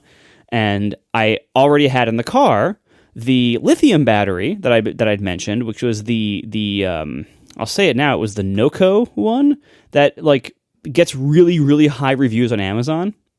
Okay, so I get there and I cannot get it to start. This is the first, like, every other time I've tried to start it, I have eventually gotten it to start after, maybe 5 to 10 seconds, I'd be able to get it to start. And this was just not having it. So I thought, well, I'm prepared for this outcome. Pop the hood, look around. Oh, there's the battery. Pull the little caps off so I can get to the terminals. And I connect the jumpstart battery, which I had pre-charged on the boat right over, so I knew it was fully charged. I connect it. It activates. It beeps. It counts down, and then it beeps when you're supposed to, like, try to start the car. So it tries to start the car, and it turns, and then it doesn't start. And I'm like, oh, that's not good. So I go back to the battery and tell it to, go again. And, oh, sorry, this is the Super Cap. And then what noise did it actually make? Because I'm sure it didn't make that noise. Did you get a ticking noise? Did you hear the starter motor running or not? Not yet. So eventually, after a number of tries, I started hearing a rapid clicking noise. Now, again, listeners, I don't know anything about cars. I know you're all screaming now what the problem is, but I didn't know the problem because I don't know anything about cars. I remember that somebody had said, like, oh, if you hear a clicking noise, it could be something else, like the alternator or starter or something. And I thought, oh, no. So here I am. The Super Cap won't start it. I then tried the Noco GB40, whatever it is. I tried the lithium battery, which claimed to have enough charge to do it. It had almost a full charge. Tried that. Also didn't have enough power to actually get it going. And I eventually just heard that rapid clicking again. So I thought, I'm in over my head. Now, keep in mind the situation I'm in. I have a very short time window. I have, at this point, I have 2 hours before I have to get back on the boat and go back. I also have other errands I have to run that's going to take most of that time. And I don't know what to do. And so I'm like, you know what? This, coming over here it takes up the whole day to go over there. So it's not, I don't have a lot of options here. So I get in my other car and I drive over and I start doing, I had to go to a Target and charge the car and all sorts of stuff like that. And so I'm doing those errands. And as I'm sitting in the parking lot, I start calling, I called the Toyota place that the previous owner always got it serviced at. And I'm like, hey, do you have a tow service or anything? And do you not have AAA? I don't have AAA, no.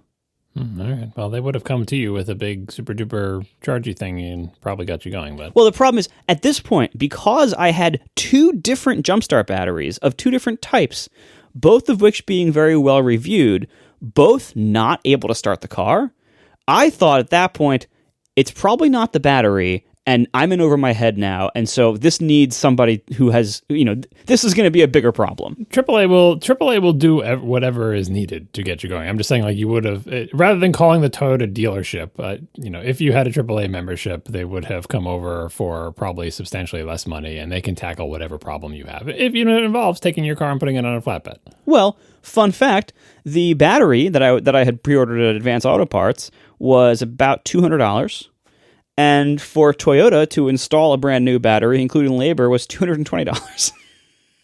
That's actually not bad. Yeah, so I'm like, it happens when you buy Toyotas and not not BMW. Teslas or Lexus or BMW or whatever. Yeah, so I called them and I asked, and I learned that. I'm like, all right, you know what? I'm just going to send the car to you. And they didn't have a tow service. They recommended a local company, and so I had to pay an extra $200-ish, $180 whatever, to get it towed there. You had the Model S. Drive the Model S to the auto parts store, get the car battery, drive it back. But I didn't know that it was the battery at this point, right? Because I can get behind. I have 2 jumpstart batteries that both failed to work. Yeah, no, I know what you're saying, but you also highlighted that you're not an experienced jumpstarter. No, but these things, this is very simple. You don't have to figure out, do I connect to the wrong terminals? Do I connect one to the car body? No, you just connect it right to the right terminals and you power them on. Is that actually what the jump starter batteries told you to do? Yes. Did you not read the instructions? No, they tell you to connect it to the same colors. Right. You connect light colors to light colors. Yeah, okay. I'm just, sometimes they would tell you to attach, when you're jump starting, you attach it to the car frame to avoid sparks so you don't blow yourself up, but whatever. No. So anyway, at this point, I figure it's got to be something else, not just the battery, because I was equipped to deal with the battery with these jumpstart things. It's clearly not just that. So anyway, I get it towed over. I'm arranging this from the parking lot of Target as I'm trying to do other errands, and then I eventually go back, meet the tow truck at the car, get it loaded up, get it over to Toyota, and then they called me on Monday morning. And they're like, yeah, you know what? We looked through everything. It was just the battery. The alternator's fine. The starter's fine. Oh my gosh. It was just the battery.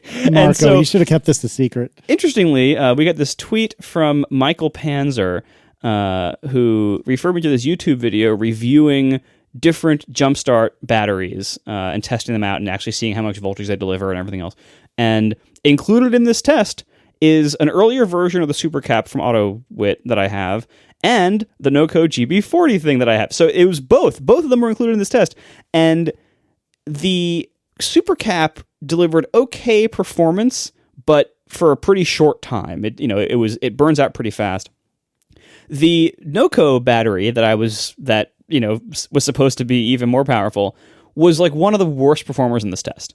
Oh, so cool. This thing that has very strong reviews on Amazon, it turns out it seems like it just might be really bad. And so I have learned a few things. So first of all, keep in mind, the cost of these 2 jump starters was about $200 total. The tow truck was about $200. All this was to actually just replace a battery that had I had more car knowledge and had you just listened to me and ordered a battery from Amazon instead of buying all this weird stuff and carried the battery from Amazon with you in the car and shoved it in there. Yeah, but I didn't know that would be the problem. And like, because all the other signs pointed to it not being the problem necessarily. So anyway, Amazon reviews, I know there's a lot of like, review spam and fake reviews and everything, but this thing, I can't recommend the no-code product. The Super Cap, maybe for different needs, it might be better. But instead, I ordered from the video the one that performed a lot better.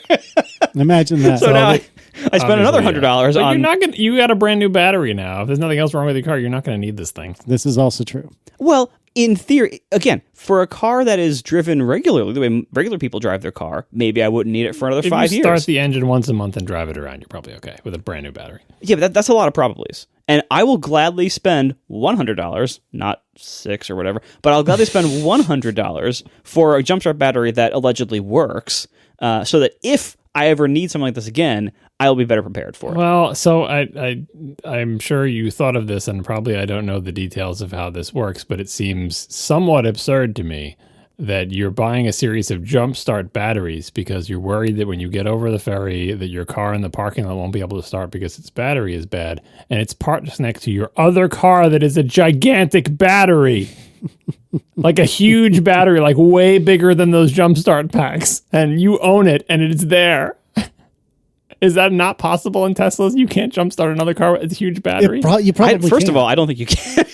I mean, that just seems... I mean, I could charge up one of these other ones, but that would take like, a half hour. Like it would take a while. Know, it just seems so terrible because like, again, when regular people have their batteries die on them, very often you have jumper cables in your trunk and you're looking for a friendly person in the parking lot who can help jumpstart your car. That's a thing. Oh yeah. And they jumpstart the car with another car that just has a gasoline engine plus a 12-volt battery, but you've got a huge battery inside this car, and you're like, oh, I need a new tiny little 12-volt battery to get my car started. No, because it can't deliver the right kind of power in the right way to an external terminal. I know. It's just, what you need is a dongle. Yeah, that's it. Yeah.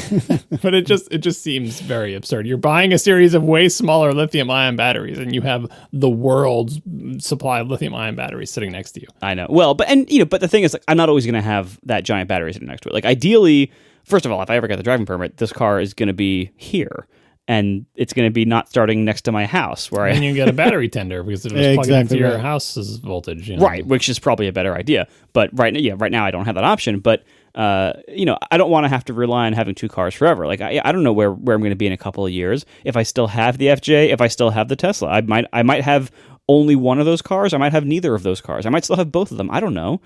So I don't. This is all regular people who have better car knowledge could have probably avoided all of this, but because of both my combination of bad knowledge, bad luck with these jumpstart batteries, and a weird situation that makes it very difficult to actually get my car worked on. Don't forget refusal to listen to me. Add that to the list. I'll add that to the list. Thanks, John. So anyway, that's what happened. I got the car back. It's fine. It is kind of funny. They give you, it's one of those like giant Toyota service centers, and where they had like a car wash on premises. So they give you like this code, you can go get a free car wash. I'm like, oh, sure, what the heck? And like this is the first time I've been through a car wash with the FJ, and it's an automatic one, just the big rollers and everything. And the front windshield on it is at such like a vertical angle, like it's so like straight up and down, so unaerodynamic that the little blow dryer at the end of the automatic car wash didn't even blow the windshield dry. It blows all the water off, but that thing assumes that your car is going to have an aerodynamic shape, so the water can all blow off the whole thing all at once. And with this, it comes out, it's still dripping wet because like it's so unaerodynamic. It's like a Jeep. You did end up with a Jeep. Well, it's also got windshield wipers, so I think you'll be okay. Yeah, I have 3 of them. So TWJ writes in the chat, quote, according to the Tesla's owner's manual, you cannot use the Tesla engine to jumpstart a regular vehicle due to the low voltage batteries in electric vehicles. If you were to use your Tesla to do the job, then you risk damaging your engine. I'm not sure why it says engine there, but that's weird. If you're to believe this, then you cannot use that. Are they talking about trying to use the 12-volt battery from Tesla? Well, I think they would. Don't know. I assume they would have to, because I can't imagine there's any mechanism in the car to unload the power from the main battery pack, like at 12 volts and probably hundreds of amps. Well, I mean, some cars have this. Like, I forget which brand it is, but one of them has a thing where you can power all sorts of stuff. Like, they have power lines in them. You can power your house with them. The Lightning is it the Lightning that does that? Like, it's just a matter of having the right electronics in there to get the voltage and the amps to the point where it can do a 12-volt battery, right? That's a thing car makers could do. Like, the problem is not lack of electricity. The problem is we just didn't think that was a feature that's worth adding to the Tesla, so they didn't add it. Yeah, and it's not. It wouldn't be a trivial thing to add. Like, to have to be able to deliver that. Trivial. Well, but to be able to deliver exactly 12 volts at a huge amount of amps for a short time to charge someone else's battery or get their car thing, it is kind of specialized. On the grand scale of the electronic stuff that's going on inside a Tesla, this additional amount of hardware, it would be additional hardware space and expense, but it's nothing compared to what they have to do to allow you to slam all those volts and turn it into torque at the wheels. Oh, yeah, it's just different. Although I guess I know that you can actually do that for $100 if you pick the right one. Yeah, I was speaking of picking the right one. This link will be in the show notes to the video review of this. The guy who does this video review, I'm familiar with this person because he comes up on all my channels because I watch videos like this all the time. The channel is called Project Farm. The guy, if you watch one of these videos and then you watch another one, you realize, oh, they're all like this and this guy is like this the whole time. And I like that he reviews lots of different things, and you can get these big sort of, I have 50 of these things and let me show you them in action. But very often he takes these tools, it's mostly tools, takes these tools and uses them in ways that are not a reflection of how they would be used in real life. Like, if I get a pair of wire cutters, I probably want them to cut wire, but he's like, I tried to cut in half this hardened steel nail and here's how they held up. It's like, I'm never going to do that. You found the toughest wire cutters, but if all I ever cut is wire, I don't care how long it takes to get through an inch-thick nail. And I tried to get through an inch-thick nail and it broke these pliers. I'm never going to do that with hand pliers. I don't have the strength to do that. They use a hydraulic press to make it do it. Oh, these didn't hold up that well, right? And then the second thing is, in addition to testing crap that doesn't matter, he won't test things that do matter, like how comfortable are they? Subjective things like, does this cut into my hand when I use it? One of the ones I was watching, he was testing scissors, and he's like, here's how they perform. And he said an offhand comment, boy, my hand really hurt after I used these. That should make it lose the competition. It's like, but it came in second place because it was sharp. I did the sharpness test after I cut through 500 sheets of, aluminum foil with it. And then I did the sharpness test. A, I'm not going to be cutting aluminum foil. And B, I don't care how sharp it is if it hurts my hand when I use it. So it's very kind of like, he gets it in his head of, how it's always testing for toughness, kind of like a machismo approach. Like, what does it take to break this tool? How much of a ridiculous thick item can it cut through? And for the batteries is like, can it start a diesel electric locomotive? Like, I don't care about that. It's just, can it start a car? I'm not saying all his tests are bad. Like, very often he is testing very relevant things, but if you watch enough of them, you realize a lot of the time he's testing things that you don't care about and that he's not testing things that you should care about. Yeah, this is my problem with almost every reviewer of almost everything ever. Like, that's why I actually usually look at things like Amazon reviews, even though I know there's so much garbage there, because I don't want to get just one person's opinion on something, because a lot of times what they are looking for is not necessarily what I'm looking for in the qualifications. Like you mentioned, the scissors that hurt your hand. I would love to know that, actually, because I bought a lot of products that were rated by some review site that might be about cutting wires as being like, hey, this is something this is the best one, this is the single best one. Yeah, it holds its edge after cutting through 8,000 reams of paper. It holds its edge better than the other ones. It's like, I'm never going to cut through that much paper, but I totally care that it hurts after the first 2 sheets, and that should disqualify it. Don't put it in second place because it was the second sharpest after 1,000 reams of paper. I don't care. Right, exactly. But that's the kind of that's why when I read reviews, I want to read multiple reviews or something. And that's where Amazon has some value. Even though I know a lot of stuff on there is fake, I can at least have quick access to lots of reviews of this, so I can kind of assess, first of all, which of these even seem real, and then the ones that seem real, what kind of stuff are they complaining about, and what was this person looking for, and did this give that to them? And is that the kind of stuff I'm looking for? Or is this person, you look at the negative reviews, and a lot of the negative reviews will say things in that are actually positives to you. So, and you can kind of be sure those are probably real reviews if they're negative. And so, there's actually a lot of input there that you can process it, even if you assume most of it is garbage. You can at least process it and get some kind of aggregate value out of bits and pieces you pick up. Whereas if you just go to like one reviewer, if you don't know what their priorities are, if you don't know whether your priorities line up with theirs, it can be you can make a lot of really bad choices or bad conclusions of how much you might like something based on how much they did. Yeah, the good thing about the Project Farm thing is that like it's clear, they're mostly objective tests. Here's a measuring device. Here's a challenge. I do the challenge. I use the measuring device, which is like how much force did it take, or I have a sharpness testing thing. Or like it's not subjective. It's all objective measures, right? But the trap is these videos are made to get views or whatever, and are tuned to the interest of this person. But it's like, oh, they're all objective tests. You can just take that information and leave it. The trap is watching these videos and not realizing that you are falling into the trap of saying these are the values that matter, because there's like 17 tests in this video and those are the tests that matter, right? Because it's very easy to fall into that. It's very easy not to think about how your priorities might differ, or to not see the thing that he didn't test. And you say, well, they're objective tests. It's just data. You can take it or leave it. But because like the video is choosing which things to test, it's not the fault of the video that this happens, but it is natural for people to say, well, there's so many different chests here. Clearly, this probably covers all of the value of the thing. And then you get it and you realize, oh, it's too small for my hand. And that was nowhere in the criteria, and you didn't even think to look for it, right? And because it couldn't be in the criteria, how can they know how big your hand is, right? So that's why when you're looking to buy a product, you're looking at reviews or whatever, don't sort of like accept the list of things that are being tested as the world of possibilities for things that could be tested about the thing.